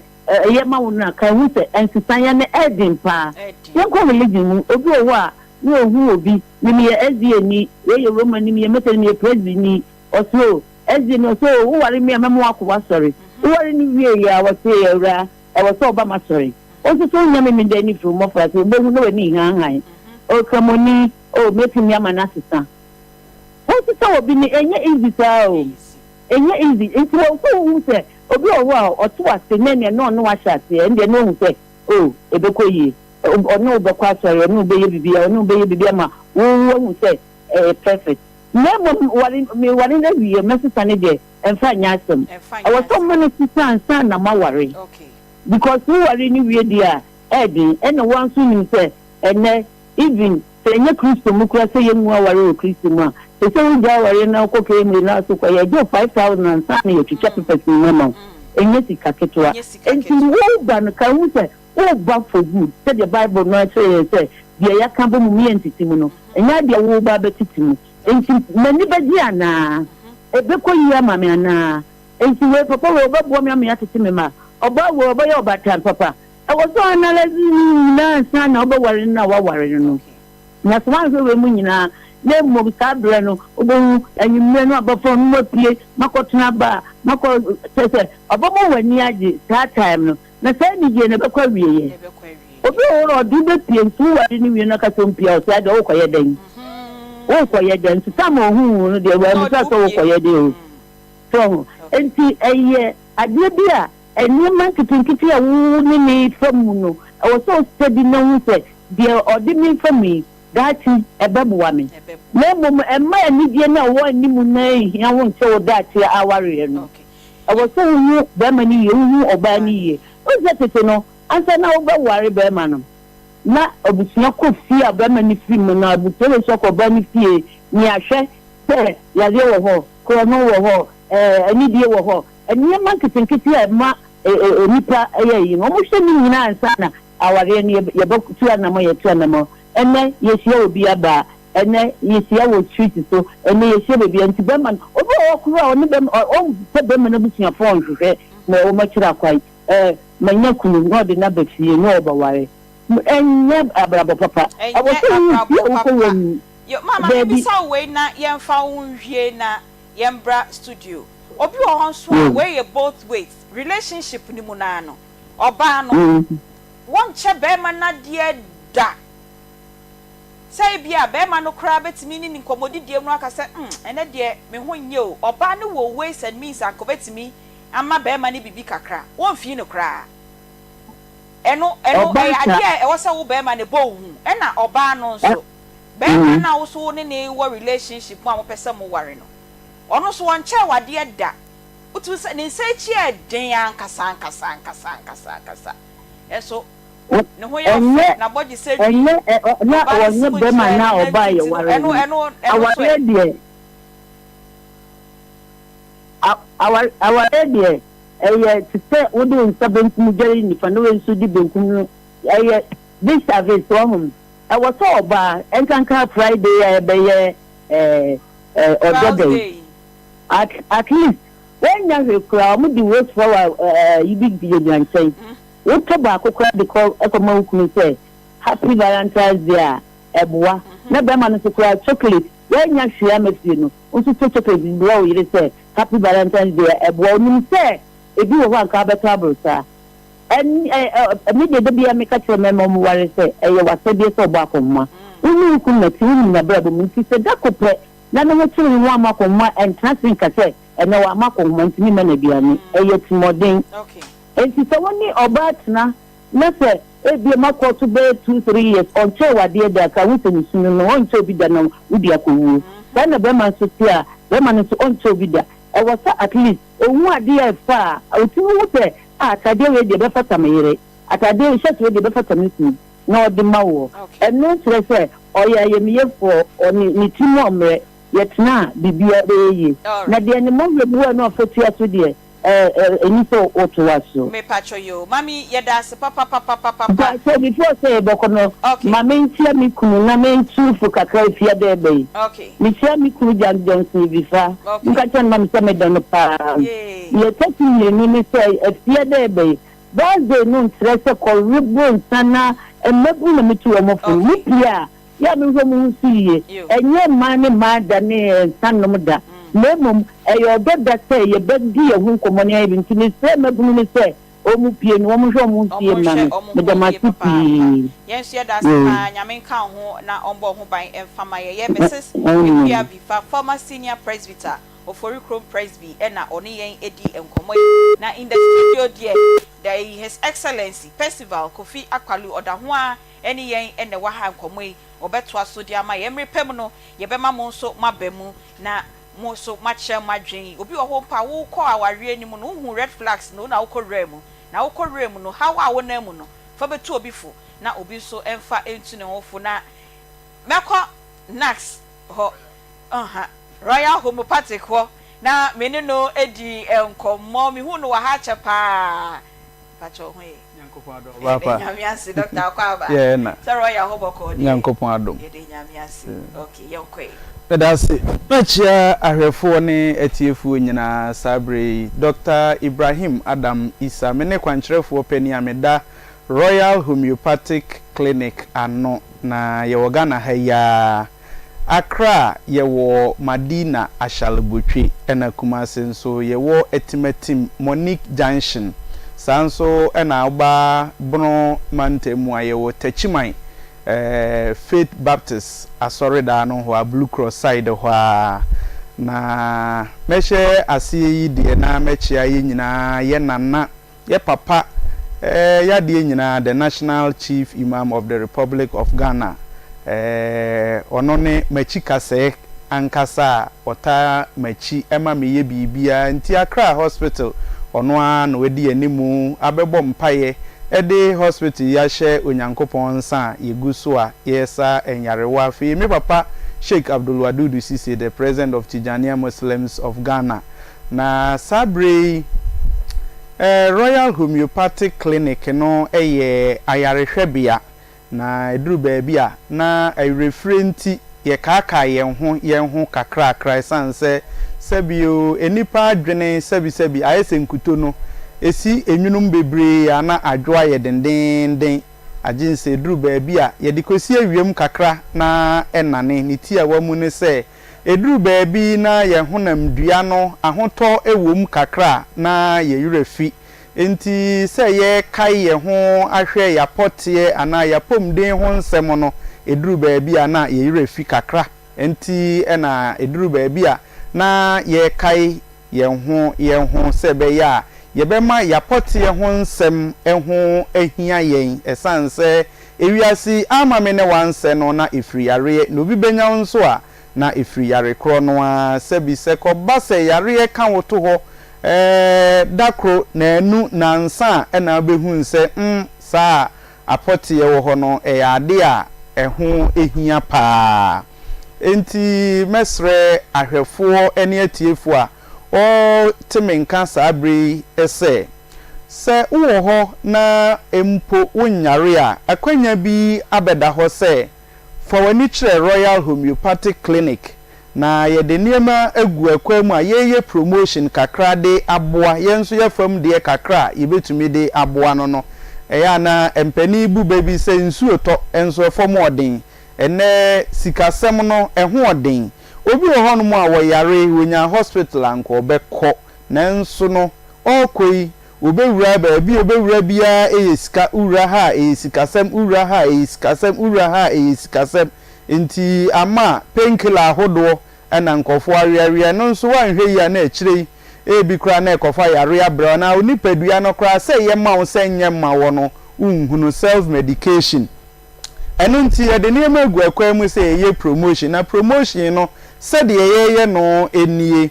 uba yayare hwebia ho ana ye clinic ho a ubaji card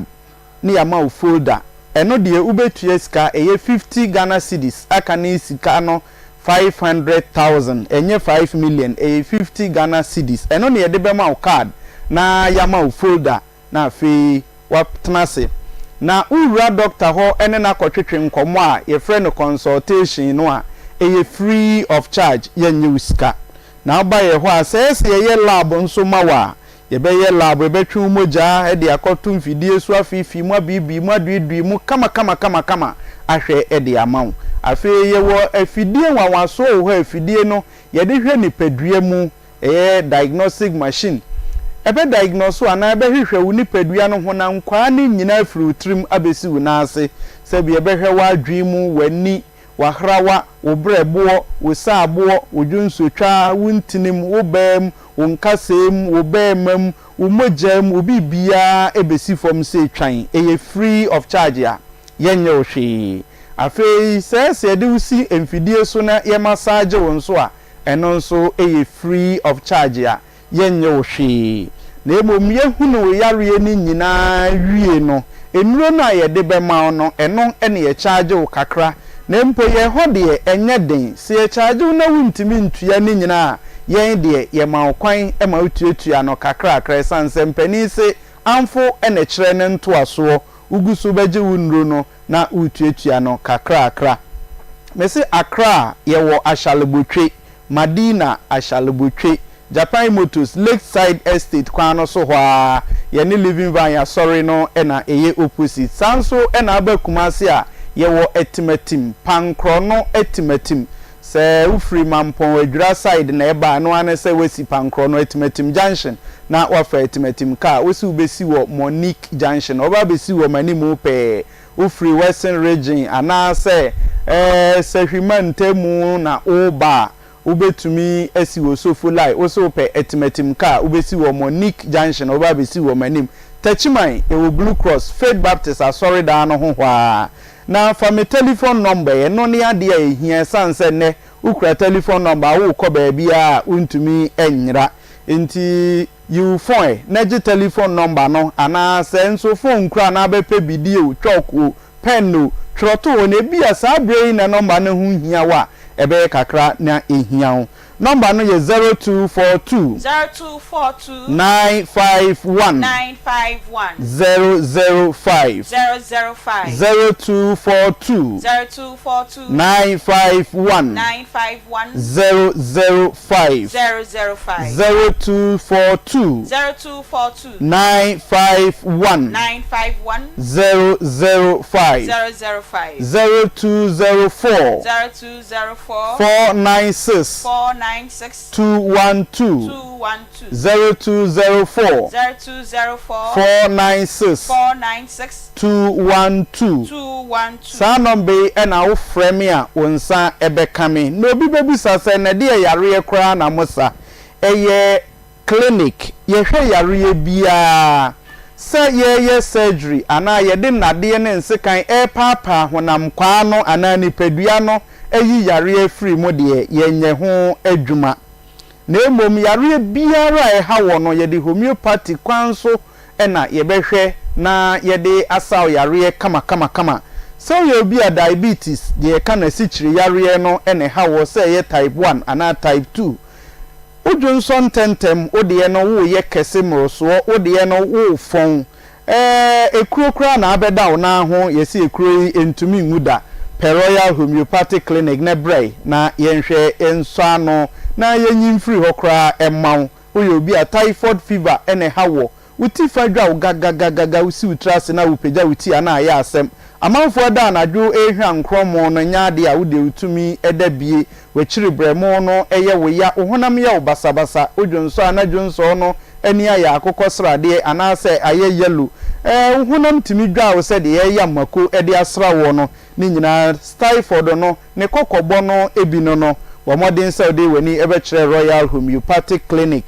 ebia na mabo yare so ebia na mantimi am yare so esanse brain ye de ye adwuma entwen se ebebo yare so ansa enti wo de fa telephone number no no ni ade a ehia o frame na wo yare no mintumi nsa meka kire se ebia yare we die enya ade a metumi asa number no ye 0242 951 005 0242 951 005 0242 951 005 Vodafone ye 0204 496 212 0204 496 212 Ona ohwe me ewonua TV ohwe TV nani a numbers no enegu ho kakraka no say your ba anasa ye bema na wo ho ayeden amawa Bra Royal Homeopathic Clinic inshallah nyame ya adom a wonsa ebeka de wo pe ama bibia atumi akoso kama say ye stroke na aka wo sa aka wo nifa aka wo benkum de tie bia no o de bra maka kire say type stroke emubuye yare no eya na ewo ye brain num na sense yen hwe en check up ana yen check ye nipadua no nhwe ebre bia ni ntino obi o ha we say wasi stroke akame prekope stroke nka nipa prekope ebetumi abọ kokọ saa bi abeya afe ana mfie mienu fie miensa ansa na aka wato ho obi a stroke betumi aka na to ho prekope ye obi a accidentally ana mfomsuo mu no ni tri abọ ho ana bi a wahwe ase wanya accident ma bibia pimniti ana obi de ade abonitim saa mem no ewo so a eneta ede saa de no eba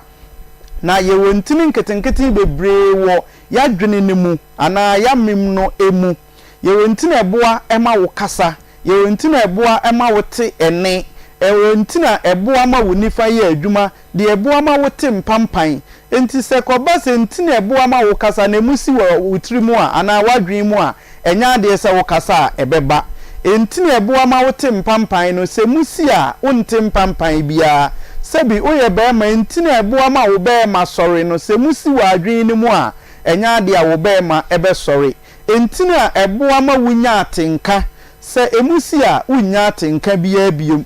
saa ena etie ewo brain ni mu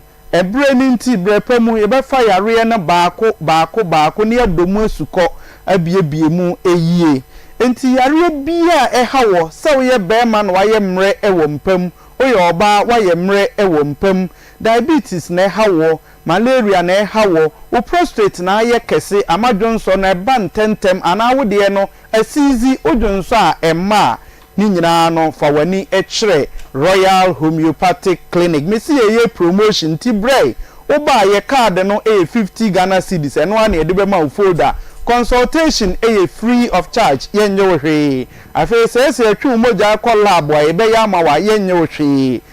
se massage wa yenye ohwe free ye wa fidie ho ebe hwehwe ni padua na free trim abesi na ase no so free of charge se hwehwe nyina wie ni ehu no wo yare na na ye charge wo kakra na emom untimi ntua ni nyina ye ma kwan e ma wutuatua no kakra ye ye adwuma free dwoada ekosi memenda 7:30 a.m. to 5 p.m. from Monday to Saturday. Ye share adwuma ase anopa no nson ne fa ne apon anwumre nonum. Na fa me telephone number no na mpani si edi adwene da achi a na nhwe ya adwene se ye behwe asu fra. Nti fa me telephone number no e 0242 951 005 0242 951 005 0242 951 005 Vodafone 0204 496 212 0204 496 212 and I wanna watch me with TV so no eno anegu o television no eni no fa na efre me na nkomo bi ehu bia no yento aso mo nso me da ase ma ye be sha yembra studio na yembra His Excellency Festival Kofi Akpalu ho ye ni ye maame e kasa no bibisa na de bi say woni bema oba relationship mu na oba no for a while o make effort bia say o che wade da ana wo bema no kro wa hyeda na de me ho nye de kra expect say ko be make attempt say oh ene me wo bibi kakra nti wo so je bema no so nche wade da eye signal bia e wo say e bo hu both ways oh wenu hyeda nya dia say ebu okay o se obi onu ma ya fantete no oni ma de check okay obi onu ma fisi ewo no kro ndi ni birthday da ohun o se mo ma me mo mo birthday no mo e bi se so chade obi won my if you say won celebrating the birthday da okay and what dey anyini okay it won won say dem hu say so ocho obi ade obi anche na de da and won no aba bi hia no no it won oni sa ni bi but relationship there honestly speaking relationship there one of the factors say we consider as offer no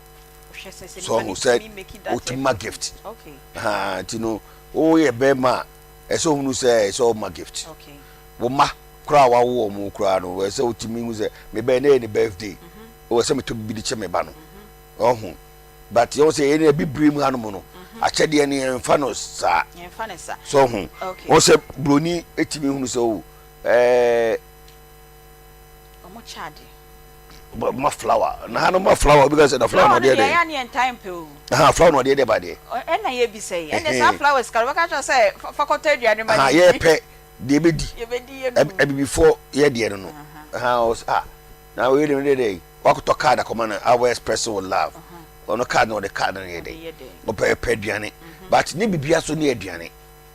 so ne bibia ne aduane nti relationship no dey gift so no die ya ehu hia say obetimi ache mami mbisa sebio oba tipo nkoso bema tipo nkoso wo ne nnami tim say na de bi obeka bia adwene nim yansa nim chwe de wa hu sa kwa na adwene nye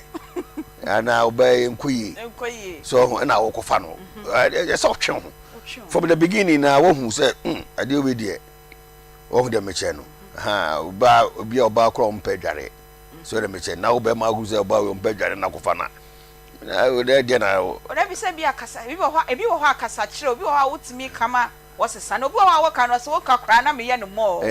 ebi mutu sa okay obi wo ma o correct na ohunu the need okay so wosesa e free ade na wo ye no okay ba obi wo ma ye tenantia sani ba na wo tenantia ne de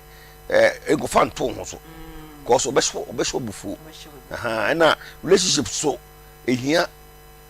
trust is very important and aspirations de mu mienu mu hwehwe so de na mu pe wa brabom say na mo direction no person eko nyina ya de we have to consider ti you for being na ko left now so ko right can you say relationship we nko ba bia relationship respect, mutual respect mumienu mumobu mu homo ye ma me ba ko no kasa no ka asem bi say woni obi wo issue na akosi nkunya o de meche ne bibia na esi date ni mu na BBC ya na obo amane obo bi amane na we aye mi sei na we mi no okay you should be able to talk to each other so obi akofi ade aye de mani anyo ho ebi kwa me ye ne kwa me ka madwene man taking serious ne bo apaye ba wo twi madwene so a nyansa wo mitiri mu a me so ade me de ye me nuan man shada name one fan easy it next time no me dey me be then you say I'm sorry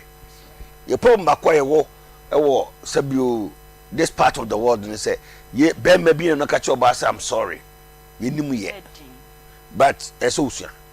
mo relationship mu dia ene de bia na wo be ma no udi bim bi o ko di bim kra na for the sake of the relationship no because you want to sustain the relationship no because oh I'm so sorry and say she so that me say no ti ni nyina ya de aba o say yes so ya tete say be ma de wo na wo to me no enti no don't show your emotions be ma ka che oba so you sorry na say oba na fa so no you want to maintain peace in the relationship okay enti o ka che oba na say oh I'm so sorry it won't happen again no oba no ne ho ato no so that me say no ti but Mr. Reverend His Excellency George way to her mommy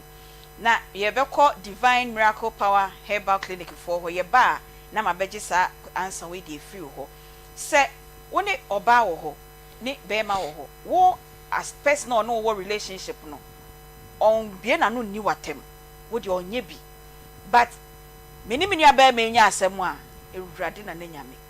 to ameto no ho ana oni obi fufuro nya asem a no wato nipa no ho but who as a person no ono wo relationship no wo ni watemu ade e wo say ebo hu kakra na me ko binu aba ma no me ba no wa ba ma beji sa we e die fu na we when you to share no be so we anyone na we there na me adu me nua ba na so yes adu akwa ba last week ba ka say na ye be share the Divine Miracle Power Clinic and Herbal Clinic you ekwa ba me jo so pa me da so some was stadium store number shop number 35 scoreboard nechi ehwana doctor esi akunya every Thursday bia na doctor beba me patron che nyama kakra last week asapa prostate cancer ho kakra china so nyambo doctor by then ye hwe yo minua ba medenchi akese free Divine Miracle Power Herbal Clinic eho enede ba samri ya me ne wo kasa ya doctor e wo hwunane okay Glamoze Hotel udu Glamoze Hotel Jansina also per doctor Divine Miracle Power Herbal Clinic Divine Miracle Power Herbal Clinic Dr. EY do na friend in Senchene doctor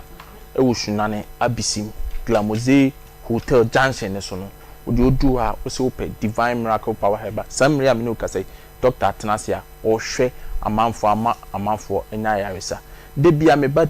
kasafoni so ameka no credit chairmanfo say doctor nyu bia o charge the hian say obetwa insurance and I will be register 5.5 every month 550 yes okay. Every month and no na wode be hwe ama ho ato na doctor so awanwade ewo mu say etwa se boso me ba ko ntimi hunu sisaye e wo yale enim ube hunu sisaye e wo yale nti samri amene ukasai enipa guni so wo hwunane ne headquarters Divine Miracle Power Herbal Clinic headquarters no anu odin by doctor say dakro oba be pm e kumase ni wa ba be ye nkita na wo pese wo nya doctor impunimpu e wo mframamu a 054 208 98 3 0542 08 99 83 0542 08 99 83 a doctor personal number o friend na ni obi na doctor na mu na efa doctor EY edu ana kwa na ebe pick call na said ye mekan no enne doctor se me nkan kire obi biara o hwe wa Akoma ana otie onua TV ni say wa yale ulcer stroke diabetes chese yade ben obi wo ha ya wonu bubuafo basamri amene ukasai wo bubu agudem woni ya wu ni frani basamri amene ukasai woni nhunu ade papa wo china embonosi eken na wo baba yara sports stadium shop number 35 scoreboard nechi e hona doctor ebetenase ahwew na mese oba doctor asoya na doctor charge 10 million 20 million 30 million 40 million that means adura o de be ma no enya adwuma de here say we betwa 5.5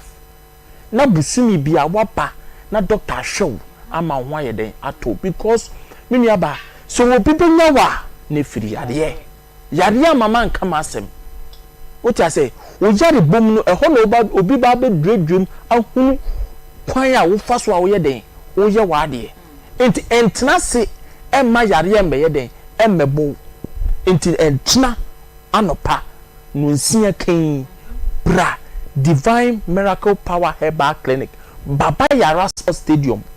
shop number 35 scoreboard nechi wo de do hwa Dr. EY edu ono bebo mpunimpu na wo yare a wo de aba wa twa sika dodo a enkoda no wo be hia Dr. EY edu a wo benya wa yaresa ne number ne 054 208 99 83 054 208 99 83 ubenya doctor na nkasa muni na kasa samre wo friend no mpeke ya na nipa egu ne so wo hwunan no ano ode nti wo hwunan samre abisim hwunan estate rest area 1 area 2 fiapre berlin top odomase na wan kasa no hunu se wudiem ana wo hwe wasetrema yare ntino emma wo ntimi enye de opese wo ya ene hyesia me no kasa ya ko faka ko abisim Glamoze Junction wo de do house pe divine miracle herbal clinic Dr. EY do benya abotre ahwew ama wo aba mfaso ama wo so wanya dance said dey mekan no doctor na obi o charge dey hia ne say wo ba wo be register insurance 5.5 no dey ayeden watena se dey ayeden e dey ahwew ya said dey mekan otena jadea na eto so wa wutem samre wo na wunim jadea sesi a udem samre ewo atiasefo asase so doctor say enkachi nyadidie sese wuto anamo eba divine miracle power herbal clinic ayaresa beba na dia dance die so ayeden aba nti kumase de ya wadanko ano wa ya wadanko a basunyane de wukuada basunyane ye wukuada ena monday so owo goso ahafu goso udu ay bono ne ahafu mantem dia doctor dini said ya mekan afei ena wajene baba wo kumase nti doctor EY do aba kumase a oba bebo ama kumase ya yale ne ya pinisi na mu no eto atwa amaye ye das papa tinyame adoma china munshia doctor e wo kumase stadium scoreboard nechi shop number 35 wo de say wo ba na unhunu afre doctor line 0542 08 99 83 0542 08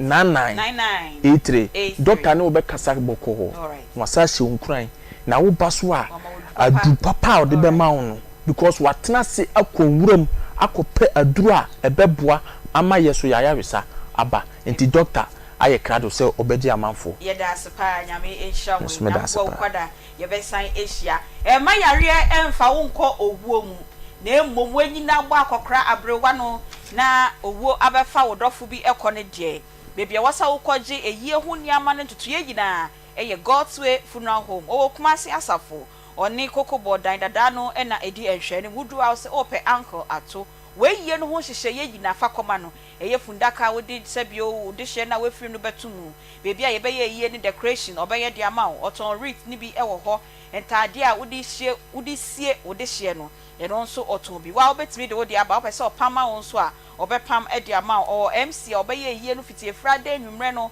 ekopi kwesiada MC ewo ho eduane sem catering services nyina God's Way Funeral Home osi omu eye bi enti no meka na meja den ko God's Way Funeral Home na obeboa 0243737457 and 0266194678 3P garlic mixture Jedro papa nenom eye garlic vitamin C ewo mu yemfancy jaso garlic ya yedi aduane ya mosimu dia na monum nkan mo penti na piwak natural odi aye edro won wasoi edi aba oton eboa boost immune system no ba obu nsa na wote ya obebra akopa bi nenom ojo nso na wo bre ote so a 3P garlic mixture obenye bi ewo pharmacy chemical herbal shops nyina etoa na ewom no eye kokko garlic na eda ho no eye kokko na kai huru se etoa na edro ni gum no ebo nti koto bi na ne de na ye rubber enye piwak natural edro no ebi fre piwak natural ewo 0248928824 grow fine ese won sayo tititi onaye tititi wonu mu ato woda wuntimi na woda na obesori na honam nyina ye oya o so se pe grow fine bi neto na no mesan se wanhwe ye ayare bi na ebobo ba no koko ene ede aye edre wonu ma ebua osiesie o menses ni nyina nti ema na to ni di Dr. Menses obenya bi wo pharmacy chemical herbal shops nyina for doctor ewo 0244596532 yembrana yene His Excellency ending komo honorable maybe sound komo yi ono de wa personally on abuse you on ni watem fancy be kind of we twa wada pa on twa obi na emom so oni obi nya ewrade enye papa obasa mi ntimi no antina be ma sa so the be ma no ya de dangerous kwa na iso ba obo be ma no ti be ma no so na no ya nye no sebi be ma pa ya shira titi ni fie na no nya yasa okay so di ebu mo ba no matter what so dem me chen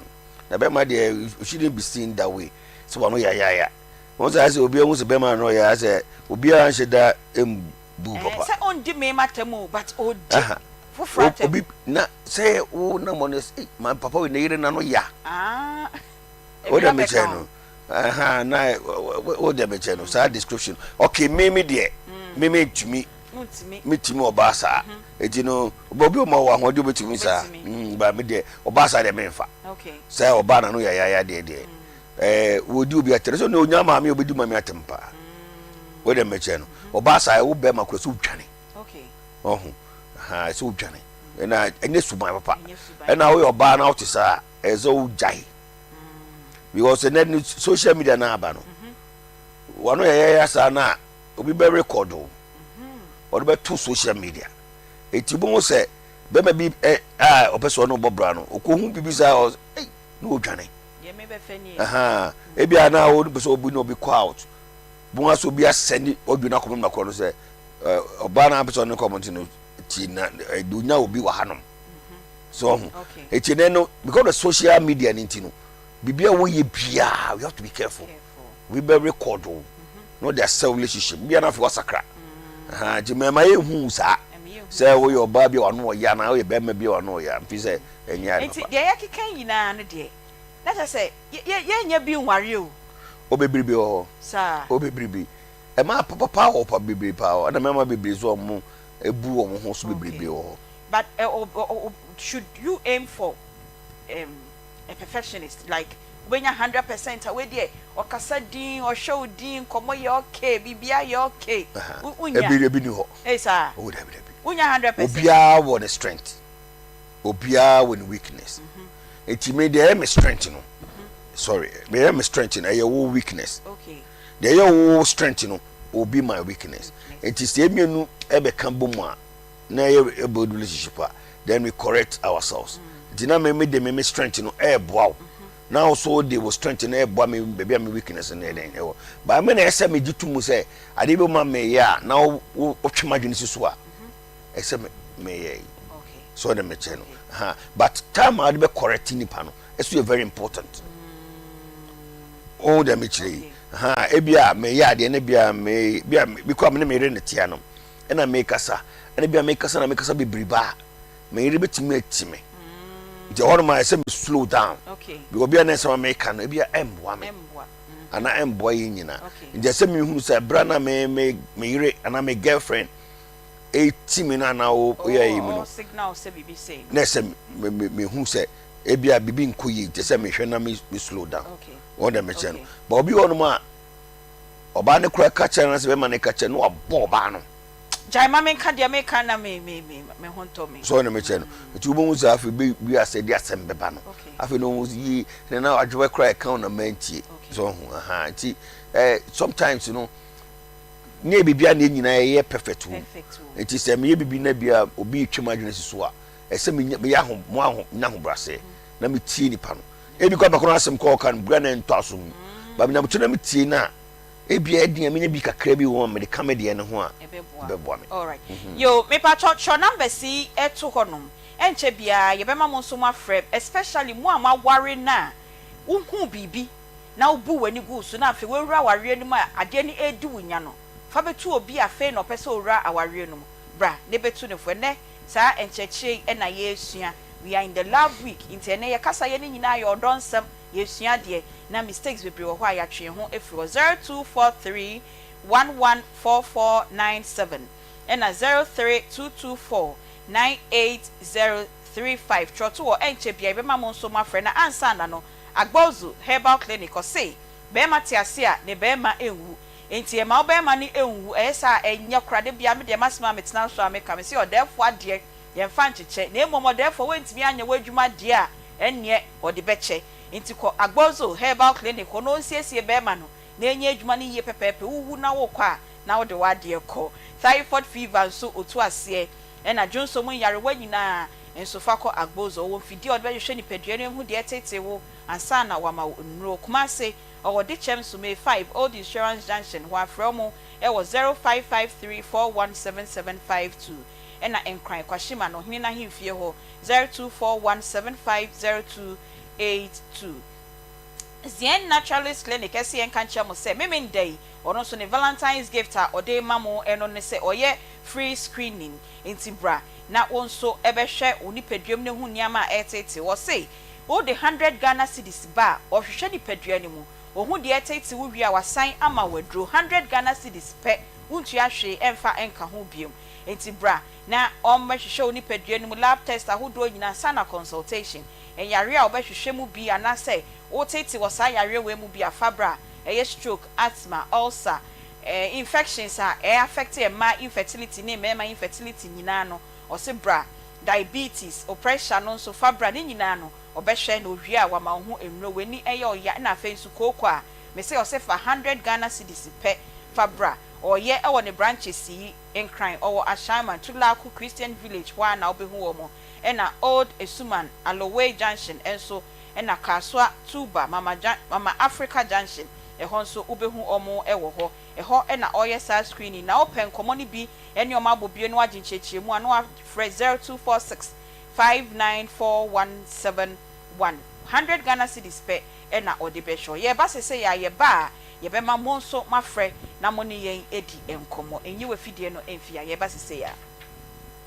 Hello, me dey di grow fine. Wonu mu ato, wuntumi nidi, wunnim ni entira. Eba saa na ekire se, yare ewura woni padua nimu. A ni padua no pese wo kutia yare no na enam se. Ahoani nu a ewo ni padua nimu sa. Na enua na ni padua no ede eko atia yare no nti. Ema wonu muto, enu nti na wo behia grow fine herbal tonic. A ye di koko aje, emani padua no nuani nuro ma wotumi didi grow fine herbal tonic wo benya bia ton wo pharmacy ne bia ye ton abibiduro se wo pani dodo mu atua fresa ahomatrofo yi 0244 596 53 o se obi wono ma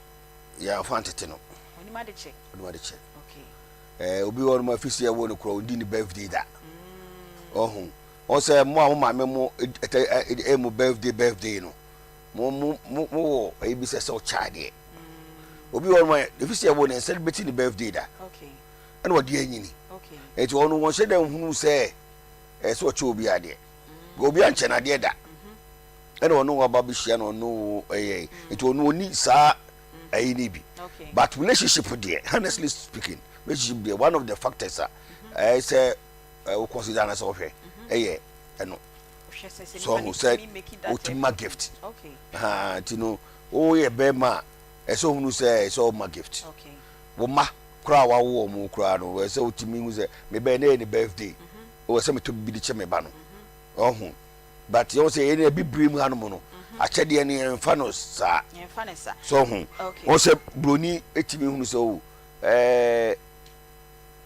omo chade ma flower na no ma flower because the flower no dey there ya ni time pe o flower no dey there ba there na ye bi say and the flowers ka we ka say faculty dia ni ma ye pe dey be di before ye dey no na we dey wakuto card Akoma na our express will love ono card no the card na ye dey o pe aduane but ne bibia so ne aduane so ne bibia ne aduane nti relationship no dey gift so no die ya ehu hia say obetimi ache mami mbisa sebio oba tipo nkoso bema tipo nkoso woni nenami tumi say na de bi obeke bia adwene nim yansa nim chwe de wa hu sa kwa na adwene nye ana obey nkoyi so na wo kofa no so twe ho from the beginning na wo hu say ade we de wo de meche no oba obi oba kro mpedware so de meche na oba ma gu say oba we mpedware na kofa na o de na o da bi say bi akasa ebi wo ho akasa kire obi wo ha wotimi kama wosesa na obi wo ha wo ka no so wo ka kra na me ye no mo ebi mutu sa okay obi wo ma o correct na ohunu the need okay so wosesa e free ade na wo ye no okay ba obi wo ma ye tenantia sani ba na wo tenantia ne de ego fan to ho so cause obesho bufu na relationship so ehia trust is very important and aspirations de mu mienu mu hwehwe so de na mu pe wa brabom say na mo direction no pese eko nyina ade we have to consider ti you for being na ko left now so ko right can we say relationship we nko ba bia relationship respect, mutual respect mumienu mumobu mu ho ye ma me ba ko no kasa no ka sem bi say woni obi wo issue na akosi nkunya o da me che ne bibia na esi mo date ni mu na BBC ya na obo amane obo bia amane na we aye me sei na we me no okay you should be able to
boxer shorts plan bi a o ni mi kunu be ye yi a ye da se e ma no so charge afọ ma gbin se nipa bia no ye akwa me ma ne die ye afedie ne se chinchina a wo se ne ye ye da se why ye da se papa 0243114497 0322498035. Good afternoon. You. Pacha odi baby ao kasefi. Nana de say. Nana pacha o kasefi hen. Abrepo. Yo nana yeti you. Wada mo na mo kan bi say what can me pay akoma tem di mi pa. Because mo seven what makes me and the atiase which is really na atiase ba ni samu na mo kan bi say bema no batia as I said bema no study ana se oba no study na ya papa ba di kase the bema no en study and then master say ya media bela dia really show man at this how are you doing say you should be because if you want to play any person is not here but when the matter come what me kwa die as a same thing say we should be okay na the man dey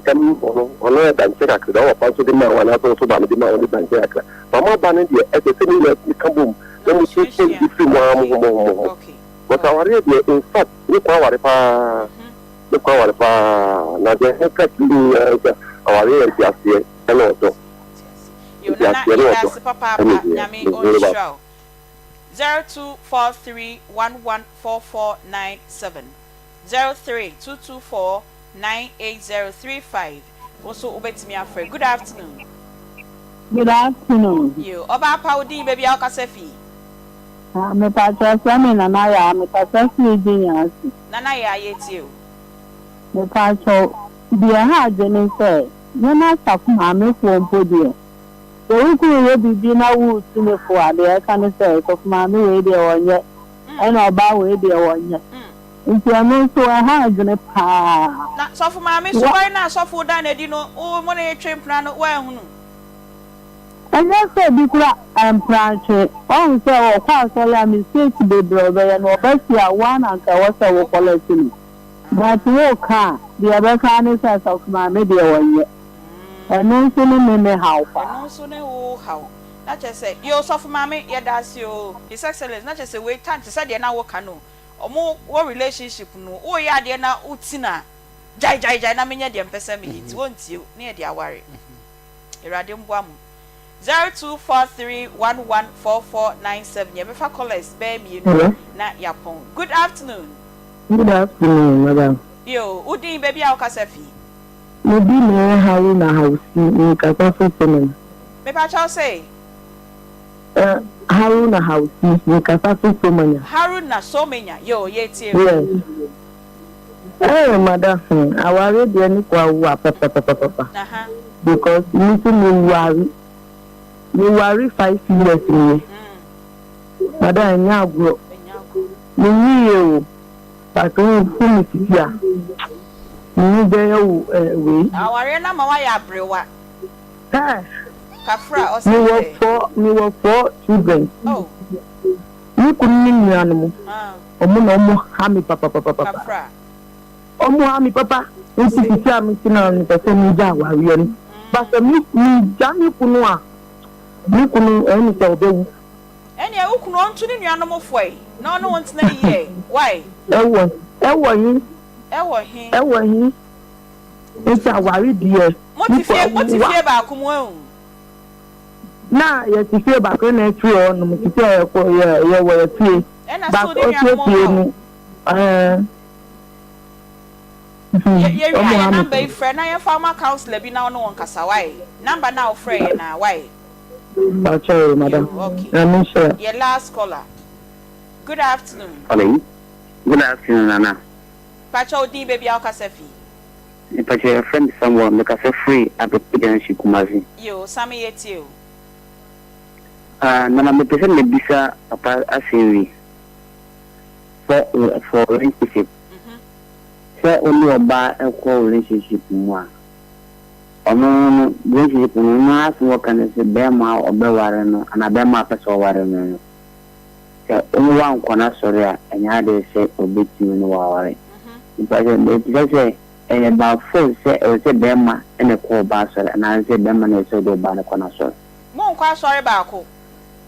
le pacho daddy ena ono de bia ya no aka cho se be ma onkwa na sori de wontimi nware no na what's not edi fie say but ya tana mpanze almost 2 years ni 2 years ni now why you ready so be call ba na sorry ni patena kama mde ni ya ready so be kona sorry but oba na so oyo oba mani je mu ze se bono ana mene me ware ba na mtanse ni se ni kwa me kona sorry ni se ba na sin tin se bia sorry point ni ni tukakra wa sorry ni na ye ba ene me bi fia na no umara ne bofu na so it is open dia say ma ye pemu aya ye ja ye sorry ba mu die yo nti open dia na say no nko ana ye sinta na his excellency eno ko say ne kany problem say asori o mo sum nyame ti botimi akọ asori nso opa oba ne dia botimi eno ene se bu de hyedan nye bia ba se bia even say ono no ye buddhist ena wo so ye christian na o de be bitima ayi kakra ba say ma say munyina mo ye christopher dia na we ye methodist we ye pentecost na we ye catholic dia bi say once oba no suban ni bibia ni yo oh yes so we oba ikra wo so kwa asori enti na say am sumo ti ebe boa na na ebi ka say ja asori ni mu yenko disco dia ene no wo say be bi o de wo fa no yo pacho final words na yemfa dwumedi na ka ye be 5 minutes ni apon final words oh je metimi aka nyane say aware de ye ya de papa say o ware a eboa wo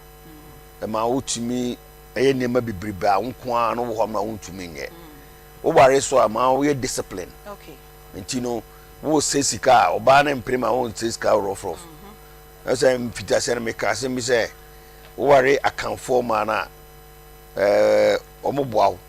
enam so mudie na ade ni nti no se omo na hwe mma to hwe ade be fi titemia ne ma ho hia no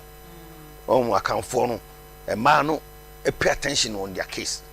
This all no bar pay attention on your case. There's a nyameshraw. Go the mechano. And you know madie they will be secured. It's your basa no the bibi buana on tungu. When we saw the besha woma, saw the mechano. And that's when you be a obabo. And I'm so many pray at the end. It's tembiano dear yearning for more. It is all bema no lazy or montremal. Until on your bar will push you. Emma when you lazy. Now betimi aboa ma wo ambition. I see when you aspirations. What you me akọ anima. Nice in your measure. Until tembia when you are going a bema no mountain. Oh for bar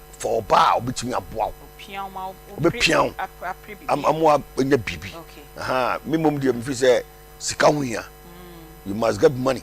Oh ko wa me na woni sika dia menko. Oh the menko. Onya wonya nduru so so na me jano we say otimi obi a wo piska na wo be ye adwuma oni be break na otimi go kofo obi ba be tena won chen. You have to be responsible to take care of that woman. Just say onya oba also industrious a boa so the me chen oti de betimi aka say aware de ye de mo manya me so endimu tintima na omboa mo na bibia ntimi nye kama yo ha na ne yede dwumadie no enyina ebesi akoma mu nsam dwumadie eba so Monday to Friday 12:40 ekopem se 3 ebebo na dwumadie de bia ne de ehihya yede ba enti no utie yen na wo hye yen na wo se usua de pa nye de bia na se bia ya na akoye te se yede obi ba na mini we wo ho na mini we wo eno de eno so ye but if you say education na yede ma ye ho no eno so eboa ye na yetimi asesa ya brabo no mu bi e wo kwan ebi so na mmom wo hwe yen ha no de e wo ho wo de apema wonya be bia ma solution emba still akoma mu nsem ye kan wa ha na ye pe solution so e de ma wo nti ye production number no ana bibi tete na e ha na opesa wo frɛ yen no na wa frɛ number we 0530 507 8 849 0530 507 849 ofra na nabila anase status ebefa na omo ne wadi nkomo ne apeda ye de be ma ama wo so abana na watwe we mu de enam se na ye Vals week, Valentine week, chocolate week ni ntino yesesa ye nyema mu kakra ye kasa e de afa odo ho ye relationship be ye yie ne sa nyama no e na ye ka na watwe besim no ye besan I go back to many we na wo ho na we agimade we na we agimade we no ye besan aye na ansa na ye be sorry dwumadie no so ma ye fa happy birthdays bi emfa ma ye nuanom a nyame adom enne omudi omo awoda de di kan no ekọ e de ama abrantie Monto Ibrahim oye member Kumasi Girls and Kumasi High 1998 Association ye nyina ye se ye ma happy birthday abrantie Monto Ibrahim de etoso mienu enso ekọ e de ama Mr. Francis Azuri oye CEO Zabank we enso efri kwame ewa nimfo o se yema o happy birthday emfa emano ne kan cho se nyame on show papa de etoso miensa esan de akọ abrantie John Opoku onso dodo na efro Bazoti wo Virginia USA we efri members Kumasi High Kumasi Girls 1998 Association for nyina yesi Bazoti happy birthday to you. Enna Rich Love we so every wa unia bema Opoku Justice or see yema happy birthday efa emma na yenka che munyina se nyame onhya munyina na onye munyina kese nti Rich Love happy birthday to you. Eha enna ye di dwumadie ni nyina ebesi production team members no eye Nana Bila Kantanka Spatus Kojo Sakode enna Imano Kwame Vadia ne wafa openyi Kofi Ajiman we free mu enti ima nyame encheche busuani nyina re mo wafa efree mu Akoma FM 87.9 Kumasi na afei era ena Peggy enso eka ho Beluchi enso streami yen eboa yen ma ye bibia koso wo Facebook, TikTok ena YouTube midin edi Beatrice Fiogabra obetimi afreme Aunty Bea me sorry Alfred eni nebedwafo no edi Onua Sports ebro na ebusua panyin na Richard Pepe ena Sir Ralph enso omode Akoma Sports no ebro enyi wafidie no emfemfiri he ya bebia yeda mu nyina amase